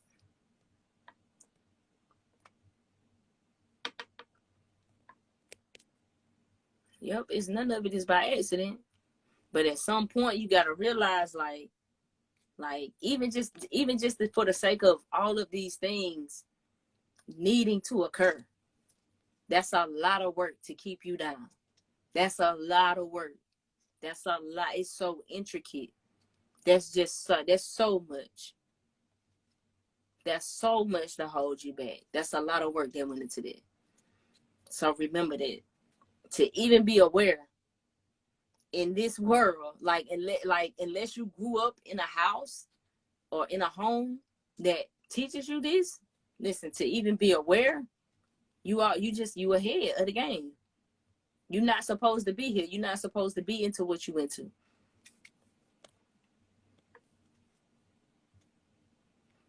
New souls or olds, or what determines such is associated with zodiac signs. I don't see that I wouldn't say it's associated with zodiac signs. It's more of, it's something that you kind of more have to be in tune with to kind of tell. So, you know, your older souls typically dealing with a lot more karmic energy, like a lot more of working things they having to work through, a lot more limitations. When it looks for me, from what I've seen from newer souls, they have more of a like, because we all have our paths to walk, we all have our obstacles or whatever, but the newer souls is more of a cleaner slate. Like it's more of a direct lesson. You know, like take for example me now, my numbers is 3912. That's a lot going on. I got a lot going on. That's a 3, that's a 9, that's a 1, that's a 2, that's a 12, and that's a 3. That's a lot versus somebody that's a 101. You feel me? Or, you know, somebody that's just a 7. So you can kind of tell. You can kind of tell, and you can kind of make it out in the chart. I wouldn't say the zodiac sign, but you can make it out in the chart itself, because your chart shows you based on the aspects of the different planets, like how different things can impact your personality and therefore reflect you in the world. So you can tell based on your chart, but not necessarily like your zodiac sign, just not just the sign itself. Now your moon can tell you a lot about past lives and how much you dealt with in terms of past life. But it's just different things that you would look into the chart. And the more that you study, what I like, people have individual abilities when it comes to reading charts and when it comes to reading people. Some people, because like I say, from what I can tell, it's a bloodline thing. And see, we don't know what's in our blood no more. I don't know about a lot of other people, but I mean, I have done a lot of genealogy looking into my blood, but I've seen a lot of stuff in my genealogy. So just in looking at it, it's like, wow, I could see why I could be attracted to a lot of different things. You know what I mean? When numerologists are used, I never heard of a life path. Okay, so like you just adding up all of the numbers and you breaking it down. So like typically the basic system is you don't take everything is 1 through 9. You add the numbers up of the birthday, break it down to a single digit. Now some numbers are like master numbers, or some numbers are combination numbers, and they are kept as a combination because they exhibit certain qualities or certain specific emphasis on the energy. So I don't reduce the 3912 to a 3. No, for me it's a 3912, because when you look at because all those numbers are going to impact you. And 12 itself has its own vibrational frequency, because if you notice, 12 has a very strong spiritual component. It's also a number of completion. There's different systems. See, that's the thing. It's different systems all throughout. It's just like you might see a 7 chakra system, and you might see a 12 chakra system. You might see a 9 chakra system. So depending on how you are interpreting the energy in its expression, is what determines, is like how the system is set up. So I look at it like that 3 is dealing with expression and sensitivity. That 9 is dealing with higher wisdom and integrity. That 12 is cooperative creative energy. And then the 1 is self confidence, as no, it's creativity and stability. That 2 is cooperation and balance. So it's like a pot, it's like, different ingredients coming out to make your thing. This is your path of you having to walk. And this is why I say, people, I'm not really a do a reading type of person, do a natal chart reading type of person. I'm more of a I'll teach you how to understand your chart type of person. Because for one, you're never gonna stop learning about it. It's so massive. You're gonna keep learning more and more and more and more and more about astrology when you really get into it. And the more you get more into it, the deeper your understanding is of human nature, and of understanding, like, when you see different aspects and different things, it's really like math. It's like science. It's like chemistry. We combine certain elements and we'll get this particular substance. So think about alchemy. You taking lead and that lead is becoming gold. What we've learned is that was a metaphysical process. It wasn't a physical one. So they're talking about you being a lesser being, bringing yourself to a higher place of being through transformation and transmutation. So that's by understanding your own energy and breaking your own self down. So I look at all of those numbers. Even you can take your birthday and make a birth chart with your birth numbers too, because everybody doesn't know their birth time. Or, some people unfortunately may not know when they were born. They may have been adopted or whatever it may be. So when you're dealing with the birth date, 3/27/84. See, 9 and 3 is 12, 10, 22 plus 12. Yeah, that's a 34/7. So the way I would look at that, I would read that, I would interpret that as, well, you are a 34/7. So as a 34/7, you are working through issues around your sensitivity, and expression. Okay. All the while also learning how to work through a process, because 4 is about stability and process. All while 7 is about trust and openness. So it's a lot like you are being pulled between two worlds. Sometimes you want to take your spiritual path, which is your 7 self, and you want to deal with, your spirituality or what you feel spiritually, but you get caught up, like your head and your heart be split. So you get caught up in everyday stuff like bills and stuff like that. So some things that you may want to do, you could be pulled between doing the two, because you have to figure out how to bring your heart and your mind together with that 4, because that 4 is all about stability and process. So you have to not skip any steps. You got to learn how to enjoy your process. You got to learn that the journey itself, the experience and what you're going through, is your destination. It's not about where you're going, because you can be rushing to get to where you're trying to go. But it's not about where you're trying to go. It's about everything along the way that gets you there. Everything that you have to encounter is a small victory for you. So if you find yourself not being able to commit and finish projects, then you have to break your steps down into smaller steps so that you can see yourself making progress. Because if you don't see yourself making progress, you're going up and dip out of it. Because somewhere you got some issues around some stability, around some commitment. It may have to do with your family. It may have to do with, maybe you moved around a lot. Maybe something happened and you had to move, or something switched up, something involving your stability. So you can be hesitant when you have to see something really through, when you really have to be with something for the long haul. And so with that 3, that's teaching you how to express your emotional sensitivities. See, you've been betrayed before. You don't trust people because somebody betrayed you, because you trusted somebody that you weren't supposed to trust. Or either you went ahead and trusted somebody that you knew you shouldn't have trusted because you got the red flag, but you didn't trust yourself. So you trusted somebody else. And you had to pay the price for that, because your lesson is to trust yourself. It ain't about you trusting the outside sources. You can seek validation a lot. It's about you trusting your own self. It's about them red flags that you saw, but you ignored them. So the question is, why did you ignore them? Did you feel like you weren't going to be able to maintain or establish that relationship still with that person? Did you feel like they weren't going to accept you? That's the shadow work. The shadow work is asking yourself these hard questions, like asking yourself, like, did I do that? Or why did I accept that from this person? You know, being completely and openly honest with yourself. You know what I mean? Like, on a surface level, that's what it is, on a surface level. But really, like I say, you going into the depths of your own mind. But see, understand that all of these dark things, these dark images, these monster images, they are arising out of you because they are a representation of the things that you have pushed into the darkness, the things that you don't want to see, the things that you don't want to accept. So the more you push them away, the more they grow. And see, when things happen and it gets triggered, you can't control it.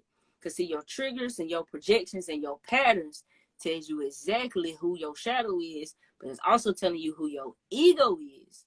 Because it's about the ego and the shadow. It's like a dance. You know what I'm saying? It's really like a dance. So when you see them kundalini snakes going like this, because it's a dance. You dealing with your masculine and your feminine energy, and you trying to get them on the same wave because it's light and dark. So your ego represents your light. Your shadow represents your dark. So, you know, but that's why we look at, so when we learn, because I studied, you know, different means of looking into numerology, but we found that looking at all of the numbers was provided the most healing aspects to it. You know what I mean? So you know that when you're dealing with fours, you have to learn how to be more flexible because you can be stubborn, you can be rigid. You know what I'm saying? When you're dealing with sevens, you have to learn, you're dealing with the law of trust. You're having to learn how to trust yourself. So it's different little, you do little different little exercise because you're learning to trust yourself, and you have to learn how to listen to your body also. What numbers are we doing? That was the so let me see. We've been on for a little while, y'all. We coming up on almost 2 hours. So when you looking at, so let me see. So a 6. All right. So a 6 is about vision and acceptance, right? So a lot of times 6s can be just have high ideals. And what I mean by high ideas, they have high standards. So when you're dealing with high standards, you deal with being disheartened a lot. You get a lot of self-doubt because who can meet the standards? Because the 6 can see so high.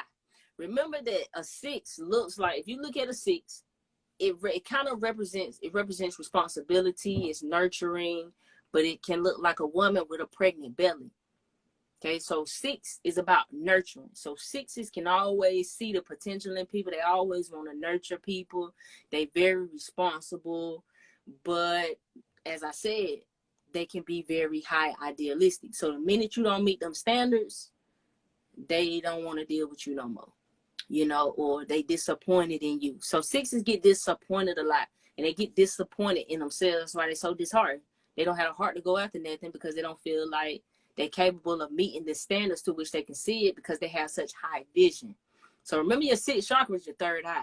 So when you are disheartened like this, you're perceiving your third eye when you did. So when you getting messages about a 6, you can address your third eye, and you got to address your balance because we're dealing with vision. So if you in a negative state, everything you dealing with is going to be creating self-destruction. That's why the 6s be seen as destruction or whatever, because it's about balance, because it's about both sides of it. So if you don't balance that energy out, or if you don't have it in the upside, then you're going to self-destruct. Okay, so 6s can be disheartening. That's why. So what I recommend for the 6, you're not supposed to allow your standards or your vision of what something can be to stop you. You're supposed to allow it to inspire you. So it's not about letting it stop you, right? It's about doing what you do from where you are and still knowing that you have the ability that you can be able to even do it even better as you be able to climb up and get more and obtain more. You can put more into it, but you first have to be willing to do it. So the vision is for the long haul. The vision is to inspire you. so that you can bring that energy out, but it's not supposed to stop you or completely dishearten you. You know what I mean? So that's what can happen a lot of time with the 6, and it's that perfection. So it's like you want it to be what it is, and if it ain't that, you don't want to do it, and that is killing you. That is killing you. 8. So when we look at an 8, now 33-6 is a master number, so it's a little bit different. It's double emphasis on the 3. So you struggle, you have to deal with your inner expression and then work on your outer expression. So you might even struggle with even trying to articulate or even come to understanding of what you even feel inside before you can even express it on the outside. But the 8, let me see, 8, power, independence, abundance. When we dealing with 8, because we got them 2 circles, right? Because it's 2 circles, it's also an infinity sign, right? Because it's power. Think about the 8th house, right? So when we think about the 8th house, it deals with darkness, it deals with regeneration, it also deals with other people's resources. Now 8, a lot of times have to do with material wealth. So a lot of times when you're dealing with 8, it's always going to be about what you gain materially doing for a higher cause. If you can get behind a higher cause, if you can get behind a higher purpose, if you can do something for a higher love, then you will always be rewarded dramatically as an 8. But what 8 people struggle with, because they so independent, see what we have to understand, no matter what your sign is or no matter what your number is, you are working up to that. This just only tell us what you can potentially be. It don't mean that that's what you are. So a person with an 8 don't necessarily mean they have a lot of material wealth. That may be something that's underlying, because the lessons of the 8 is about taking action. Because a lot of 8s, when their energy is not working in the abundance and it's going against them, a lot of 8s are passive aggressive. A lot of 8s get taken advantage of. And if they are making good money, they are usually in situations where people are using them for their money, because it's about them taking action and them standing up in their power. But you have to understand, for the 8s and dealing with power, your lessons are power itself. So do not get addicted to the power. Do not get addicted to the money, because the 8 is the highest love. When we break down the number chart, 8 is the highest spiritual love. It's love in action. So when we say power, or when people is struggling that have an 8 financially, then they self-destruct in their own power. They're giving over their power, or they're fearing their power. They might have came from a life where somebody really was dominant with their power. So maybe they are afraid of who they would be with that power. Maybe they came from a past life where they abused power. So they naturally are having the experience the other end of that spectrum of that energy. So, because remember now, we're dealing with, like I said, we're dealing with 8. The 8 is like the master CEOs, the master businessmen. So think about the personality of what makes people this way. You wouldn't think that this is the higher spiritual love, but it is, because that's the lessons in their energy. 9s is about higher integrity. The 9s are the leaders. They don't ask to be leaders, they just are the leaders. Whatever you do, you lead them by action. So even when you don't know, even if it's not in a positive way, you're still gonna be the example. 9s are the examples, because y'all have to live by a higher law. Now, so it said when people have a lot of 9s around them, when you're dealing with a lot of 9s, that's old energy, that's ancient energy. So that's, a lot of people say a 9 life path in itself represents an old soul, right? So when people have a 9, they have wisdom beyond their years, because wisdom only comes from experience. Wisdom comes from experience. So 9s have a wisdom about them that they may not know where that wisdom comes from, where it stems from, but they have a higher wisdom. And because of that, they have higher laws of integrity that they have to live by. Now, integrity is what you do even when ain't nobody looking. So no matter what you do as a 9, that shit gonna come back to bite you, because you supposed to know better. You supposed to know better. That's what the 9 teaches. The 9 is also endings. When you seeing a lot of 9s, it can symbolize death. It can symbolize the father. Sometimes people with 9s, when their energy working a negative, they abandon they may be ghosters. People with nines generally have lessons around their fathers. What I've learned specifically, 3912s, a lot of 3912s have a lot of issues around the father for some reasons, whether they're present or not. So it's always about that with a nine. So a nine person, everybody could be doing something, even though it's not right, but everybody getting away with it. The nine person gonna be the one that get caught. That's how the nine work. Like, that's the energy. At least that's how I feel. If you a nine, you could feel like that. Like, it don't matter. Like, that ain't gonna work for me. Like, I'm not gonna be able to do that, because you gotta live by higher laws. Because you always are gonna be the example. Like, that's just how it works. Even if, like I said, even if it's not in the best way, you know what I'm saying? Even if it's to show something even if it's not famous in a way of something good, like it might be bad, like an infamy. So you have to be mindful of that when you're dealing with nine, because that's the thing about that nine energy. So is five really naive with their powers? I would say five is the revolutionary. Five is the change number. Five brings change. Five is in the middle, right? You got 1, 4, then you got 5, then you got the rest of the numbers. So five sits like in the middle. So five brings change. These are your revolutionaries. These are your freedom fighters. Now, this is because they lack discipline. That's because they have lessons themselves in discipline. So they themselves, they want a freedom that eludes them unless they are able to obtain a certain level of self-discipline to be able to obtain it. When we think about five, we have 5 senses. So 5 is an indulged number. They lack boundaries. That's why you got to have self-discipline. 5 is scattered. It's everywhere. It's quick. It's quick-witted. They can do so many different things. You look up doing one thing, might be doing another the next, like to travel, go different places. Very smart, but it's about that discipline. You're not going to really get what you're really looking for until you get that discipline. Look at Malcolm X.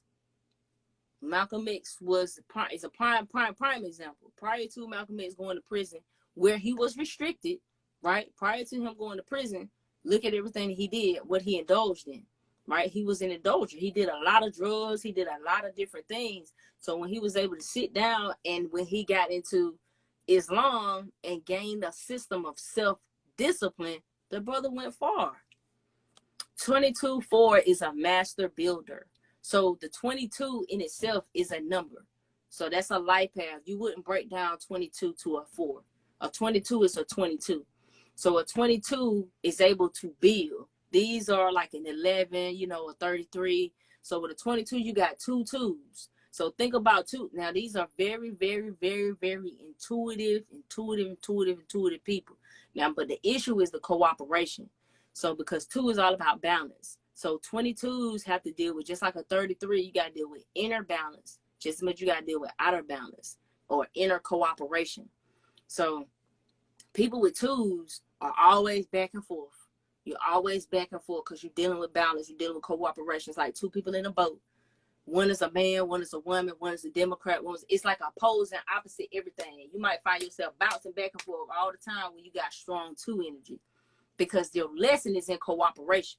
That's why it's all about the relationship as well when we're talking about 2s, or when we're talking about the emotional self, because you're dealing with your emotions when you're in relationships, when you're dealing with people, right? So you have to learn balance. So everything going to be reflected back to you through a partner.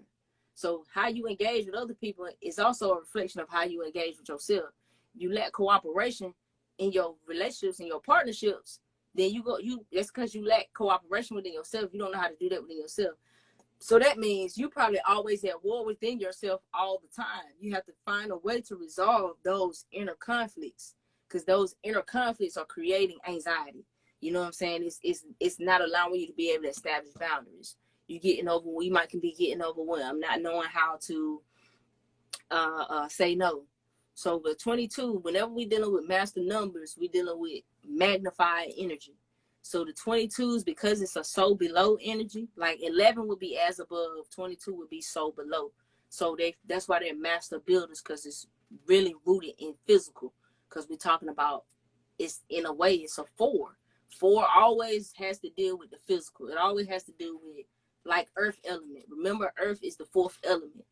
All right, so it's about patience. It's about um everything going step by step. You know, it's about the stability. You know, so being stable in who you are, being secure in the self. So that's in the sense when you talk about 22-4, but you have to be careful because that energy on the low side is like, it's really low. You feel me? Like they get really low. Like all energies have an upside and downside, but understand them master numbers have a real low. They have a different type of low. So master number people, y'all having to balance a little bit more. It's a little bit more in emphasis in the lesson that you're dealing with, in the energy that you're wielding. See, I call us chaos warriors because we wield in chaos. We just got chaos in us, and we basically just trying to figure out how to not let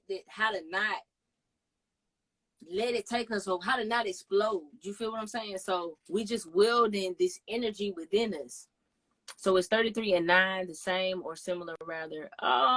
They're not. In some, they're both mental. 3 and 9 is mental numbers. So we're dealing with the mental plane when we're dealing with 3 and 9. That's the similarities in it. 3, 6, and 9 actually are your mental numbers. So 9 is the highest mental octave. All right, versus 3 being the lower of the mental plane. So they're similar because it's just like we know that 3 in math, we know that if we multiply 3 times 3, we know we get 9, right? So we know it's like 3 squared. So it's similar, but it's just a different way of it being expressed. Because remember, we just talking about how energy is expressed. You feel me? So that's just the main all we talking about.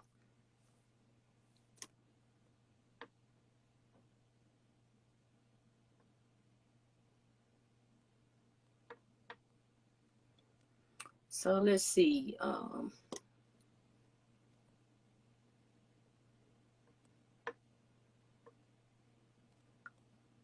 But you know, if y'all really want to learn this, you can get on the I created a membership. So what I did for the membership is I put every course there. So everything that I be teaching, like in length, you could just go learn it if you want to learn it. You know what I'm saying? Like, I got the shadow working astrology, so the astrology course, the numerology course. I now have the introduction to the occult course. Part 2 will be up next week. I think next week we're gonna put up a chakra lecture, but we just gonna flood it. We just gonna flood it with all the information, all the knowledge, because a lot of people do want to learn this, and it's hard to, you know, really engage this way. The link is in my bio. It's the Know Thyself Universe membership. It's $33. So you go in there, you get access to everything that's in there. I'm steady adding to it all the time. But I just think it's the best way, y'all. I just think we have to peace, Jaquan. I just think, you know, we kind of got to learn it for ourselves, because, I mean, you might take this information in and you could teach me in a different way, because we perceive differently. We see things, you know, different, and we all have different lessons to learn. So, you know, peace, DJ Monte. What's going on, Jaquan? What's going on? You know, we in a Mercury retrograde right now. So, you know, don't go backtracking. Don't go backtracking with nobody. This is Mercury retrograde. Just don't be feeling understood. Oh man, I can understand that. I can understand. Were you a Gemini, Jerquan? What's your sign? I know I have a lot of fake pages, man. It's ridiculous, man. It's ridiculous, man. It is ridiculous. The membership is monthly. Now, if you just want to get access to like the numerology course just for lifetime, then you could just, you know, you just buy and just get access to it. It's like $50. But you know. So with the membership, okay, you a Gemini. Okay. You always gonna be misunderstood, brother. It's just the way it go, man. You gonna be misunderstood, bro. So with the membership, If you got a Facebook, we're gonna do Facebook private groups where we're gonna share information. It's all in how deep y'all want to go. It's all in how deep y'all want to go, but it's gonna be there for people depending on how much y'all want to go. Because at the end of the day, me digging into the information, it's good for me too. I'm not gonna lie to y'all. Always, I'm gonna tell you something. This is what I learned from the occult, like real occult, like Luciferian. Like, always remember that everybody is doing something for a reason. Everybody, even if it's to help you, like everybody's doing something for a reason. That's 9 times out of 10 that's helping them also. So I don't just do this because I'm honest enough and transparent enough to say that. You know what I'm saying? It also helps me. I know I have to do this. You know what I'm saying? It's part of my path that I have to do it. I can't keep avoiding it. But also at the same time, it helps me because it makes me have to dig deeper. And the more you get into this knowledge, the more you make those connections, the more you're able to heal and build on your own self and empower your own self. So it's helping me. Like, I've been able to progress so much in my astrology studies after doing this course, y'all. After doing this course.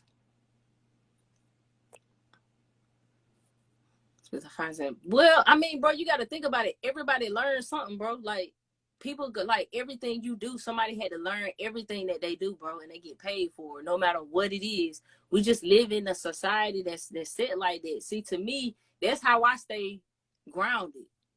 That's why I don't leave the ground, like, because I still keep myself rooted in the fact, like, bro, we have to live out here. We have to survive. We don't have to let our physical define us. See, that's where the issue come in. Like, we don't have to base it on illusion.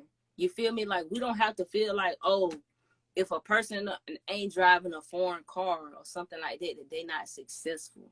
You feel what I mean? Like, but everybody still, and at the same time, it should be transactional. It should be, because if you see value in something, you should never feel hesitant about giving money for something that you find value in. But that's just me. You feel me? Kid named Real Chosen. Y'all seen Real Chosen. But like I say, man, that's why I don't judge nobody though. You feel? Because we all have to do what we have to do. And I think that that's just fake to expect somebody to be that, bro. I think that is fake. Like, you can't expect nobody to be completely out here for you in that way that they not going to help themselves. That's how people get set up. That's how they get fooled into following people that ain't. Like, that's because it's false expectations. You can't expect that from nobody. You can't expect that from nobody. See, like, feeling bad and feeling guilty for saying that, people got to pay me for this or that. That's a problem with earth energy. That's a problem with being grounded. Like, why feel that way? Why have we been taught to feel that way? We don't say that about nothing else. It's not about currency and wealth though, bro. It's just about like, should people go, do you think, right? Do you think I want to go and lay out and sleep outside? Like, we don't live in a world that encompasses initiation, bro. Like, we live in a world that's built on capital, that where this happens. Like, we don't live in ancient times. We don't live in ancient times, bro. Like, we just don't. Like, this just is what it is, bro. And at the end of the day, like, there's nothing wrong with abundance. Abundance comes in many forms. Abundance comes in, you know how much good a person like me could do with a lot of money, bro? Like, money, it's nothing but a magnifier. You give the power to the money. It's not it. The illusion, falling into the illusion, that's in the sense of, if I have to do everything to obtain these things, man. I don't know. I'm a balanced person. I'm not finna be up here and act like I'm some spiritualist, but no, I'm not about to be on none of that. I'm a real ass individual ass person, bro. Like, I ain't finna fake no, bro, I'm not finna fake like that. I don't live like that, bro. I got 4 kids. You see what I'm saying? Like, the illusion is in I need and I have to have. That's how people fall into the traps that they fall into, because they need to have these physical things. Don't nobody need to have the physical things, bro. But at the end of the day, though, like, you have to have a roof over your head. Like, that's a natural thing you need. Like, you have to have food on, and ain't nobody gonna give it to you. Like I'm 35 years old. How would I look at 35 with 4 kids and I cannot take care of myself, bro? Like that's how valid is my knowledge to anybody if I'm saying that, bro? Ain't nobody trying to vie with nobody off of that. Think about it now. I mean, I'm just saying, isn't of the current world we agree to live in. I mean, if you say so, bro. If you say so. You can live however you want to live, however, whatever's according to you. I ain't here trying to convince nobody of nothing. Like, I don't want to convince you. If this ain't for you, bro, it ain't for you. It's simple and plain. I ain't never gonna try and convince anybody of anything. You feel me?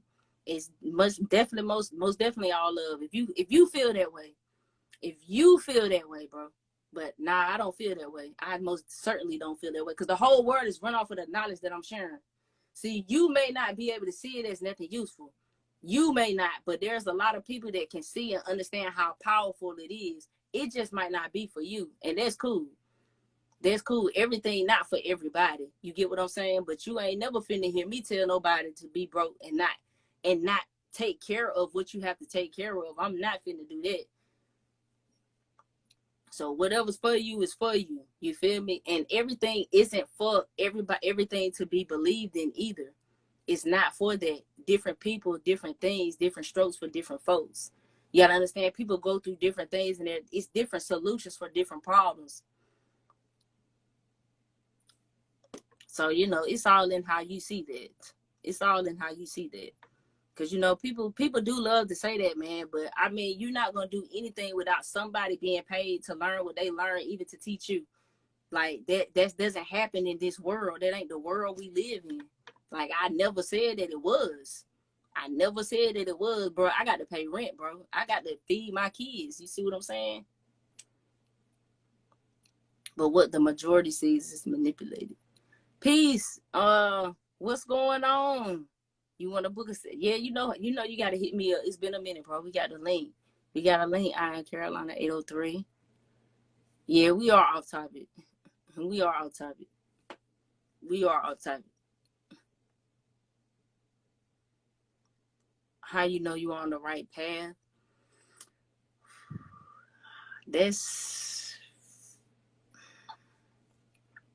an inner question. See, you seeking.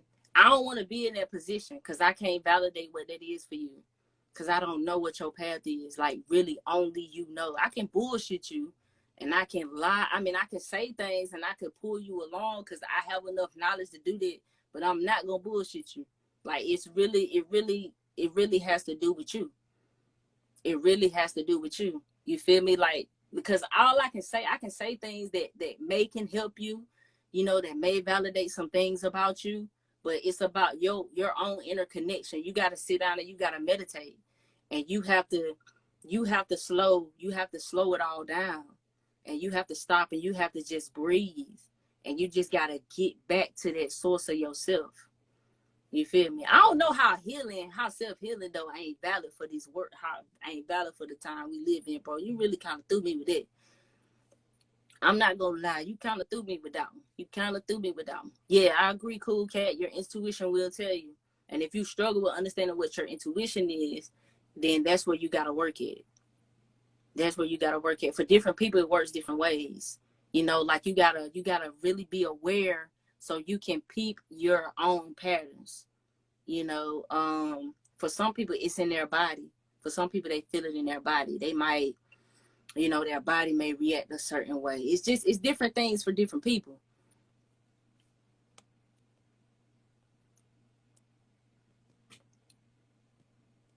Oh, I know you're not trying to offend, bro. I know you're not. It's cool. But I mean, that's something that does come up a lot in spiritual conversations, bro. I mean, it does. But it's just like people going to church and they get to the donation plate.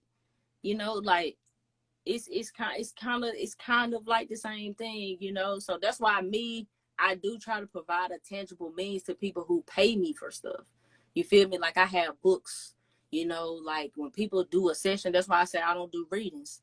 When people do a session with me, I take what I have learned as a holistic psychologist and assist them in coming up with the best means of healing for them and provide them with tools and techniques that can be helpful for them. If they want an energy report, You know what I'm saying? An energy report is going to help you to, it breaks down the signs behind your name. There may be some things that, there may be some patterns or some habits, things that you may do that you may come into realization of looking at that energy report. And it may provide, it's going to provide you with some things that you can do to balance this energy out. Right. So with the membership is for people who really want to learn. That's what I made that for. So that ain't going to be for everybody. There's people who want to know this for them because they want to walk this path for themselves. They want to do their own healing. They want to do their work. You know, they really want to dig into themselves. And we don't have anything anywhere. We do. I'm not going to say anything anywhere.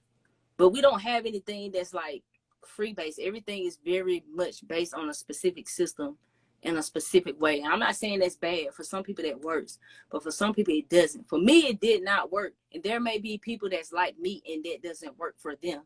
So out of 13 years of studying a lot of this stuff, by me just now really going viral, I've been doing this since like 2013. You feel me? Since 2013, I've been individually helping people literally work through a lot of personal things they've been going through in their life to see actual results. So it's not like I'm just really getting here because I didn't want to be here and not have something to provide for people, you know, something practical. So I try to make it as practical as possible. You know, I try to make it in a means where people can take a step. That's why I'm always using like so many different examples. And I'm not trying to be so matter of factly because I realize that a lot of these things, people are literally just different, you know, and some people are here to do different things, you know. So, you know, and what I find when you get into business, when you really study prosperity mindset and you really get out of that poor righteous teaching thinking, like you should have no problem in being paid what you're worth. You should have no problem in it because that's how the world works. Like if we was in older times, you'd be giving me a goat or whatever the case may be. I don't know, but you know, it just is what it is. All of those things are in the link in my bio. The ebooks is there. If you want the book in a physical copy, you can get it from Amazon. That for the energy report is there also. Or if you want to get the membership, you can do that. I like that. You can have too much information, but you can never have too much understanding. That is powerful. I like that. You are absolutely right. Woo. I like that. See, I feel like the information is light and the understanding is dark. That's how I feel. So I feel like a lot of people get information, but they don't really get the understanding, or like they don't really take it in and it just be about the facts, you know? Are people really here to hurt or do bad, or is it just trauma?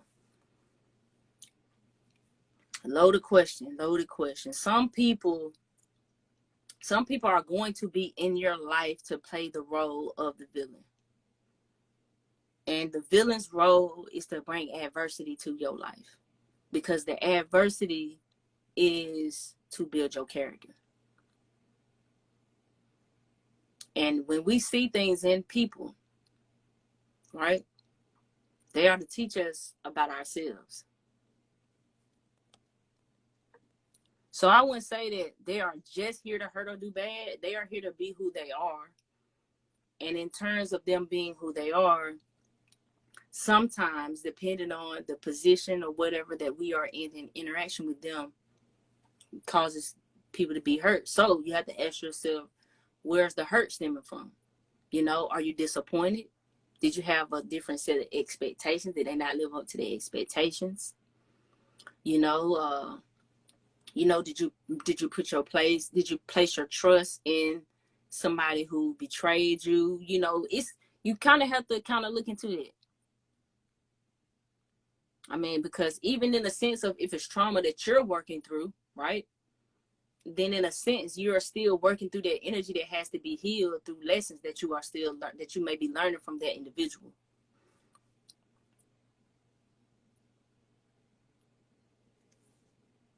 What is your take on clairsentience and clairvoyance in astrology, numerology? You're talking about like the hearing and the right? I think there's all different forms of psychic energy and psychic abilities. So my take on it is that is a very real thing. Now, when you look into astrology and numerology, certain things can kind of hint at that. You can see certain energies at play that can kind of allude to having certain psychic abilities or things like that. Now, mind you, that's not always something that is easy to work with in this day and time, because we don't live in a world or a society that really, deals with that type of thing. It's more so of a shun type of thing. So that's really it. Knowledge versus wisdom. Wisdom, it comes from experience. Wisdom is deep. Wisdom is deeper, because like knowledge is like, to me, it's kind of like it's almost in theory. Almost, not necessarily. Almost. Well, information is more in theory. I think it goes information, then I say knowledge, and then I say understanding. Right? So information is just like facts, knowledge is what can be applied, but it doesn't become powerful until it's applied. So it's knowing the ledge, knowing how far things can go. Even knowledge is knowing what you don't know, knowing that there's a lot that you don't know, right? And then when you get into the terms of understanding, it's different, because when you get to talking about the feet, right? Because we're talking about stand. It has the word stand. People say understand, understand, overstand. So it has the feet. Now the bottom of your feet is the soul, right? The feet is also connected to Pisces. And Pisces is like the great spiritual understander, right? That's why Pisces is seen as delusional, escapist, because they damn near almost not in this world, or at least a strong Piscean energy. I understand. I'm a Pisces rising, right? So depending on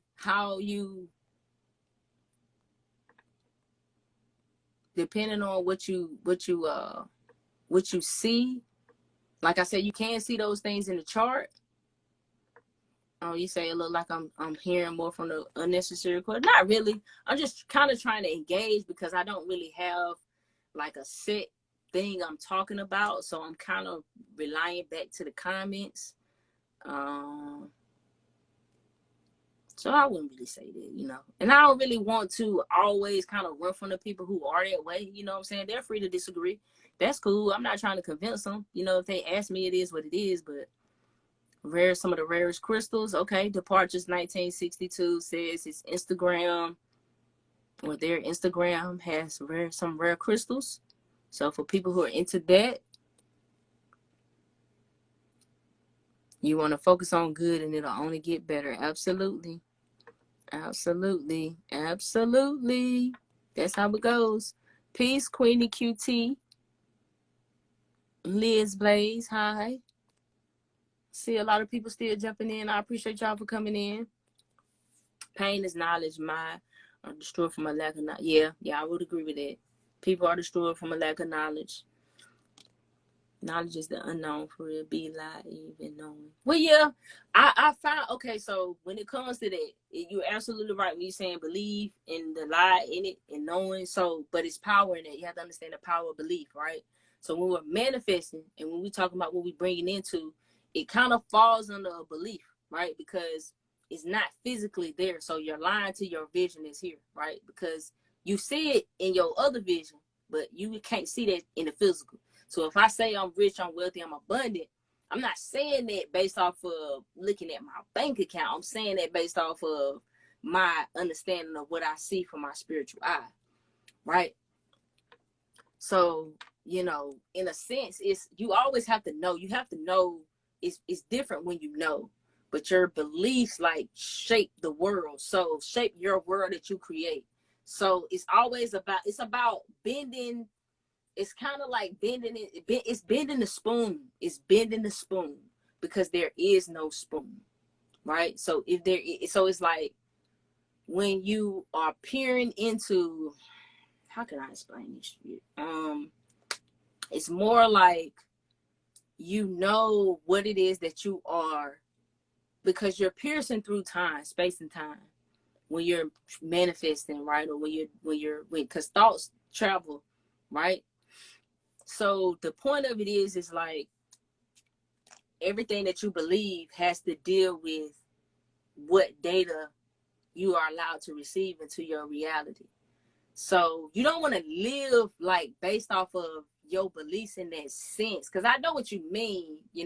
I know what you mean, but I want you to know that when I'm saying belief, and in terms of belief and what we really, what it is that I'm talking about, we always should operate from a place of knowing. It's like, because you're supposed to know who and what you are, right? That's the knowing. The knowing is knowing who and what you are. So the belief is in what you are trying to bring out, what you were trying to create out.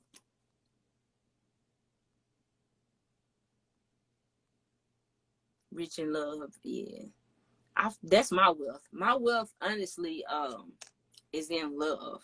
Like my love, my relationships, like my life, like it's all, man. It's really all in your own spiritual values. You and 19 keys. I've had a few people tell me this. I've had a few people say that about 19 keys. I've been looking at quite a few of his things. I like what he's doing. I like what he got going on. So, maybe that'll happen one day. When you feel in your chakra system, I didn't find it has something to do, So, I don't say that. Not to say that the chakra system, it has something. I'm trying to figure out what you're saying. You saying you don't find it has something to do with an old soul? Not sure. Oh, Sick God, a savage. I'm glad that you're gonna make some music. Absolutely. I'm glad. The opposite of belief is fear. See, that's powerful. I can see that. I can definitely see that connection. See, that's what holds a lot of us up, is our fear. See, when you look in your chart, when you look at Saturn, they can really show you what you're really afraid of too, when it comes to what you want to go after. Because Saturn has a lot to do with your career, what you want to go after. So that's something that you can see in your chart. Alchemy at its finest. Yes, I love alchemy. I love talking about alchemy. I love I really love that as a topic. A guide to self-mastery is pretty much an introduction to alchemy. That's what it is. If you've never read The Alchemist, check that book out by Paulo Coelho.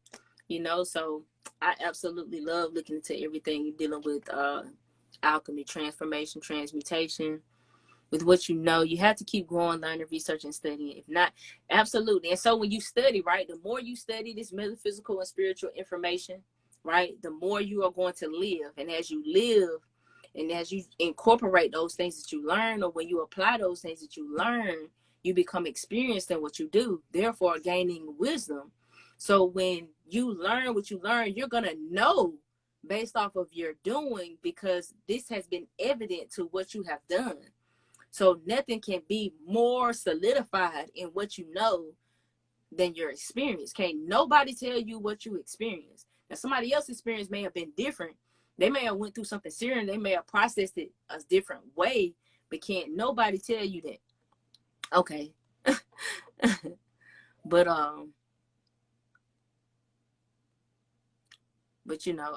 agree with you for the most part. I do. I definitely agree with you.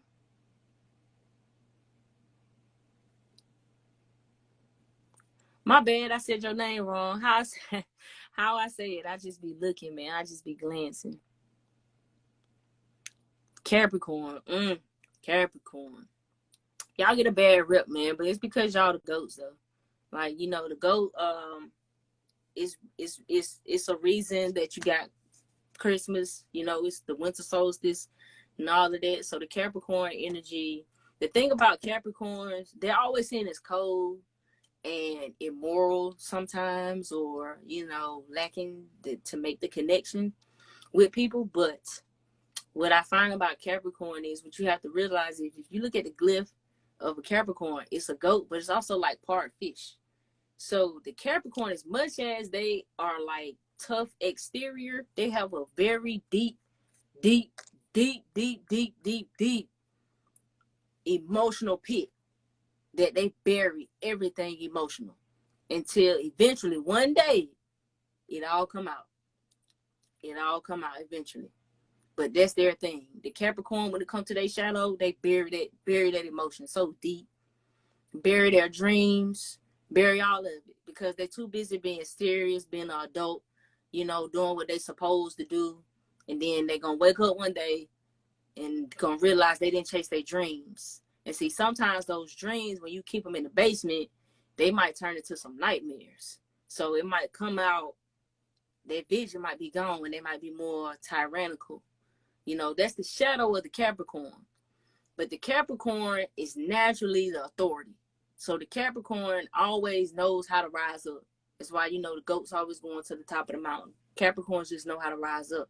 They're the master of the earth. That's why they say the devil rules the earth. The earth is the devil's playground. But they just referring to the goat energy. Because it's just referring to the energy in power and like acquiring success, acquiring status. So it's very easy. The reason why y'all see that the Capricorn is connected to the devil card in tarot. See, so the reason why that is because that energy represents everything that you could become to acquire material possession. That's why it be like that. But, as an earth sign, typically a lot of things that they do be affiliated with material, especially when you get to dealing with the shadow. But they bury a lot of emotions. They bury a lot of emotions.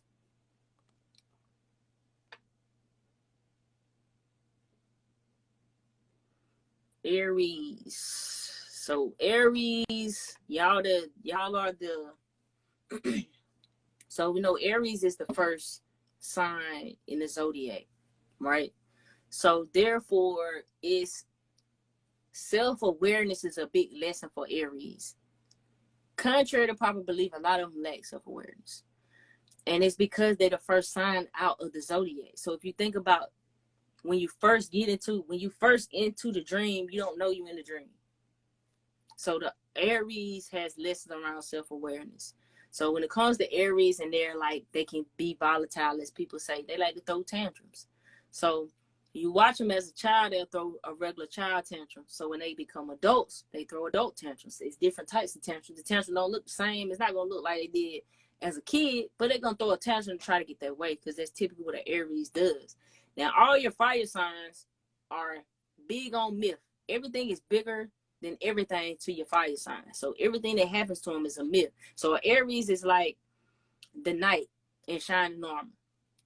Give an Aries something to fight for, an underdog to take up for. They head in head first. They definitely gonna be all about it. So the Aries is, that's pretty much what we looking at. We looking at the Aries. So if you are Aries rising, or Aries sun, or Aries moon, then you highly affected by the Aries energy. Now it's gonna be different depending on where it is. Now I highly advise people to study the moon sign as much as they study their sun sign, because what I realize is a lot more, and I think it's because of our culture, especially the Western culture.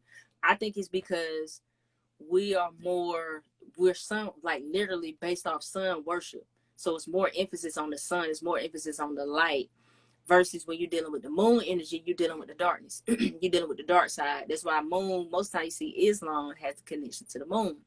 So when you see people dealing in Freemasonry, right? And once they get to a certain point, and if they wasn't into Islam, then they start to study the Islam, is because they put in the other side of the coin to it. So I would say too, to always be mindful, like look into your moon sign. If you know your birth time, then look it up. But yeah, y'all Aries are hard-headed. Absolutely, y'all hard-headed. All the fire signs are kind of like more of the children type of the zodiac. You know what I'm saying? So even the Leo, we know the Leo is the sun. But like I say, all your fire signs deal with like myths. Everything is greater, especially a Sag. What's up, DJ Monte? You a Sag. So like, take for example, when Jay-Z rap, right? Jay-Z is a Sagittarius. Everything Jay-Z say be sounding like a damn movie, because it's about myth and Sag. Even Nicki Minaj, listen, Sag is so big. Sag is really the stage commander. It's not the Leo, it's the Sag. because the Sag is so big. Like Jupiter is the big planet.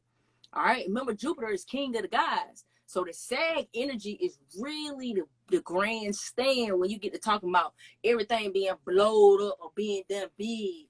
You talking about Sag. But you got to keep that in mind when you're dealing with the negatives too, because it's about expansion. See, Sags always want to hit their mark. You feel me? So the thing about a Sag is they can get caught up in other stuff all the while trying to, while they ask, when they fire their arrow, in the means of going towards it, they can hop in and start doing some other stuff along the way. That's the Sagittarius energy. See, Sags are the prophets. And I say prophet both ways. Prophet, we know prophet to be one of vision, being able to foresee in the future. And also we see prophet in business, right? Because if you have foresight, you are going to be good at business because you're able to know how to make maneuvers and how to make moves, right? So when you're looking at SAG, they opportunistic. They love, they can seek out an opportunity. You could feel like they lucky, like they just went in the right place at the right time, but they are in tune, they are attuned to opportunity. Fire signs don't function like an earth sign. See, I'm an earth sign. So to me, I have to do things that just make sense, that just gonna make it build. Fire signs don't work like that. Okay. So you can't even put that on a fire sign. You're gonna damper their inspiration. You can't even come to them with it because they all about opportunities. The minute you come doing that, you fucking with their opportunities. And they can see endless opportunities. So do not come dealing with no fire sign and you want to come be like, well, I don't think you're going to be able to do that. Because you're going to make them mad. I mean, I'm not saying that it's not a means of doing that, but see, what we don't understand is if somebody has a Sag moon, they can react to that in that way. And see, we might not understand that's why they're reacting to it in that way. You see what I'm saying? So Sagittarius, they one of my favorite signs. One of my favorite signs. I got Saturn in Sagittarius. Sagittarius rules over religion. It rules over travel, over higher knowledge, philosophy, and all of that. So when you're talking about Sagittarius, you're talking about the higher mind. So, like I said, these are the prophets. They even like for people to do big things for them too. Like I'm gonna give you an example, right? Take Cardi B and Offset. Offset is a Sag. Cardi B going to fighting that girl over Offset. That shit turned him on probably, cause that's some sad energy. That's some sad shit. They like to be worshipped. It's just sad energy. Like if you ain't acting like that over them anyway, they about don't want you. That's just how Sag is. That's just how the energy works. Now don't get me wrong, because we're not just our sun signs, right? We're not just our sun signs, and there's certain aspects to our sun that can influence us to act differently. Some people have their sun in different places. Now, depending on where your sun is, tells you where your vitality is at. It tells you where you are happy at, where there's a lot of energy at, where you can also empower others, because you have to think about what the sun does. The sun gives life. So that's also where you can give other people confidence. See, Leos have to give people confidence. Y'all burdened with that as Leos because y'all the sun.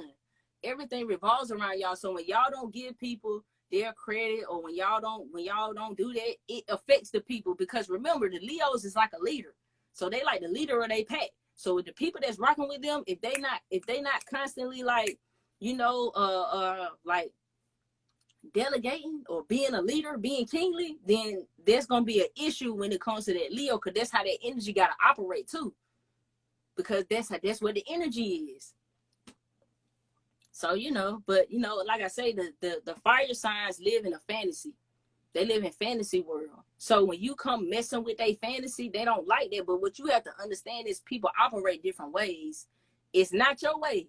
You feel me? But it might be the way for them. It's how it works for them. So we have to be comfortable in being ourselves and being who we are, because that's what's going to work for us, because what's for you is for you. You see what I'm saying? So if what's for you is for you, then why would you be anything other than you? You see what I'm saying? But we're not like really in tune with ourselves in that way. We don't really know who we are. You got to know who you are, so.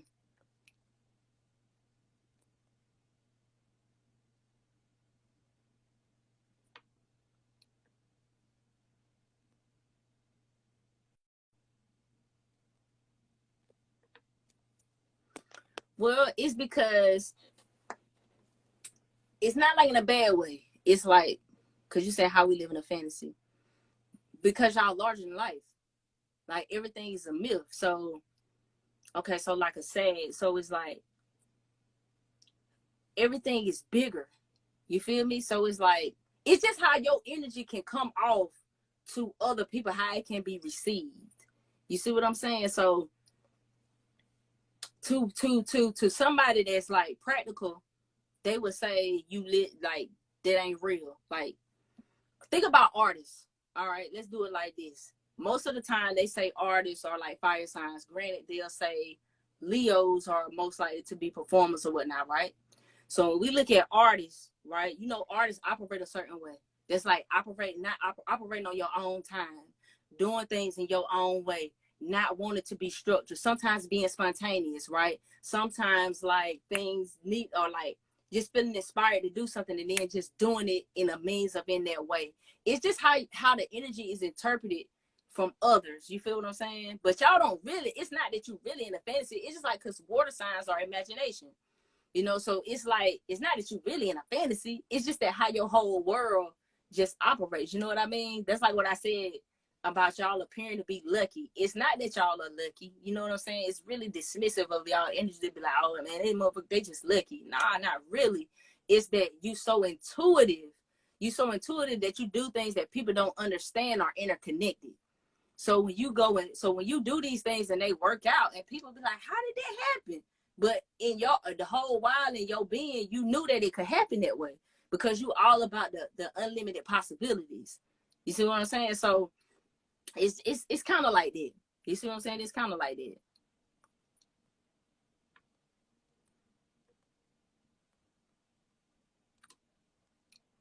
But yeah, Aquarius. Oh man, Lord, y'all some difficult people, Aquarius. But I can say that because I have an Aquarius moon, so I can say that because I know, because I'm difficult too, because I have some of them qualities of the Aquarius. My main thing with Aquarius is the extremism. Y'all are so extreme.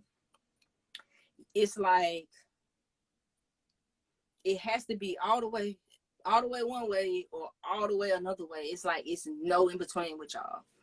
And the thing about Capricorn, when you get to, I mean, not Capricorn, I'm sorry, Aquarius, when you get to Aquarius and you get the Pisces down at the end, they're a lot more complicated because they got two rulers, you know. But I mean, Scorpio got two rulers too, but you know, because Aquarius is Saturn, but it's also Uranus, you know. So it's like it's two different, you know, it's two different things. Now, y'all very intellectual, innovative, future thinkers, can very much think of what's best for humanity, but y'all don't like people. Don't like people. Like individually, you can do without the people, but you love humanity. You love being able to help humanity, but I'm good on dealing with y'all. But deep down, y'all really don't want to deal with y'all emotions. Like y'all just don't want to deal with them deep down. And it's a lot of times Aquarius can fear rejection. That's why they can just be aloof and just go off and do their own thing. It's kind of like, well, I'm going to reject you before you can reject me. I'm definitely saving this live. So, but the Aquarius, y'all are like the gods of the universe, but y'all out of place. It's like y'all rule another universe, but you stuck in this one. That's how I see them Aquariuses, yo, because it's like y'all are geniuses, but I just it's really hard to kind of put my finger on it. It's hard to put my finger on it, but I'm gonna put up my Aquarius section. I'm gonna post it. I'm gonna post a video on the Aquarius. I've been thinking about it today. I was like, I kind of want to put this Aquarius energy up, you know, because y'all are so interesting to me, because I love the way that y'all are, but y'all refuse to see yourself, because y'all are the I know. Like y'all, you can't tell Aquarius nothing. Like I'm a Virgo, so you know what I'm saying, but you can't tell an Aquarius nothing. My husband is an Aquarius. He is a double Aquarius. He's an Aquarius sun and an Aquarius rising.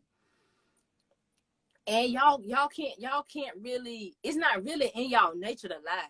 Y'all are not good liars. Y'all are not good liars. If you become a good liar, that's not your natural trait, yo. It's not y'all natural trait, because y'all the water bearers. Like y'all literally supposed to tell the truth. Y'all supposed to be all about the injustices. Y'all the revolutionaries, because y'all can bring about so much change, so much sudden change that it can change everything for the whole entire future. So it's a very, yes, a very unpredictable energy. Absolutely. Absolutely. Perfect word. Very unpredictable. So you can never really truly know, you know. Have the most intense debate. You can't tell. Let me tell you, an Aquarius is not wrong. They are not. They know everything. You can say they. I know that's their favorite thing. I know. Do you really? Do you really know? Do you really? But that's how they are, though. I don't lie, but I can with a straight face. Oh, okay, okay, okay. Y'all, I mean, but naturally in y'all nature, y'all all about the truth. Y'all all about the truth. That's why y'all water bear. I tell my husband all the time, like, man, you can't hold water. Y'all ever notice? See, that's one. A lot of the things and the expressions we say, man, they be so spiritual sometimes. Like, I be like, man, you can't hold water, cause he can't keep no secret. He got to tell the truth. He had, like, I tell people all the time, you better not tell OJ. He gonna tell. If you trying to keep a secret, if you want something to be a surprise, don't tell him, cause he not gonna keep it no secret. But I grew up around a lot of Aquarius, so I know I have a lot of Aquarius lessons. My mom is in Aquarius. His mom is in Aquarius. My moon is in Aquarius. So I deal with a lot, and I have my lessons around my own emotions through my Aquarius moon. I can feel myself sometimes detaching from my emotions. I can literally feel it happening, and I don't even always want it. Even when I don't want it to happen, it'll happen sometimes. You know, so I have to always be mindful of that and put in extra effort to, you know, make sure that I'm aware of other people's feelings, you know. But I don't have to work too hard at that because I'm a Pisces rising. You see what I'm saying? So we're not just one thing. Now, when it comes to Gemini, that energy just don't like to be tied down. So Gemini, and a lot of times that people say that as far as relationships, but I guess it can be true. But it's not really just about that. It's because they like to move. Remember, Gemini is ruled by Mercury. So remember, Mercury is the little fast planet. It's the traveler. It's the messenger. So Mercury rules over Gemini, and it also rules over Virgo. So you're looking at Gemini, you got the twins. A lot of times, so it's an air sign. So we can say it's connected to the lungs. You know, we're talking about exchange, communication. You know, it takes, you know, breath you exchanging through those means, but it's also the brain. It's also the two halves of the brain, because you are working to integrate the two parts of the brain. Your right brain and your left brain is symbolic to your masculine and feminine. These can be considered your twin selves. It can be considered your higher and your lower. So your Gemini, I think I talked about this before, but the Geminis is based on a myth. I mean, let me be clear, all zodiacs are centered around myths, right? So none are exclusive to that. But the Gemini myth of the twins, I forget their names. But anyway, one was mortal, one was immortal. So, you know, and then the one died. And so, you know, they begged Zeus to bring them back. But then they could both, only one could be in Olympus at a time. So one was always on Earth, one was always on Olympus. So Gemini is kind of like that. It's like one is divine, you know, higher energy frequency. Then one is more lower nature. One, you know, called up the lower end aspect of the Gemini energy. But Gemini is all about information, man. People say they flimsy and they two-faced it, but it's not really it. They just move based off of information. So when they get new information, they make decisions based on that information. Now, a lot of things for them boils down to their choices. A lot of their lessons is in their choices, you know, and they can be met with moral dilemmas all the time because they're constantly choosing between that higher and that lower. So they can be a thing with the Gemini energy. They can be a thing with the Gemini. But you know, they're all about the information, you know, and they can talk. They love to talk to people. They love to engage with people. See, the problem is people can take conversation as being flirtatious, you know, and somebody liking them. But in all actuality, Geminis just love to talk, and they will talk to anybody. They will talk about anything. It's just Gemini, they just love to talk. It just is what it is. And when they learn new things, they can't wait to share it. But you know, they have that dual nature. They can be who they are for themselves, and they can also be who they need to be for others. Perfect example is Tupac.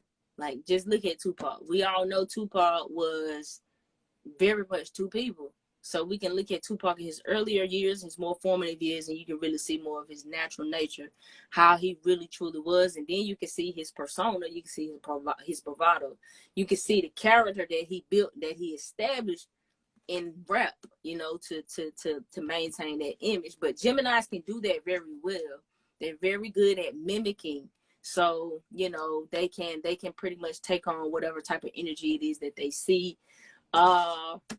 Gemini are suckers for love, though. They have mother energy. I mean, depends on how you. They love to love. I will say that they love to love.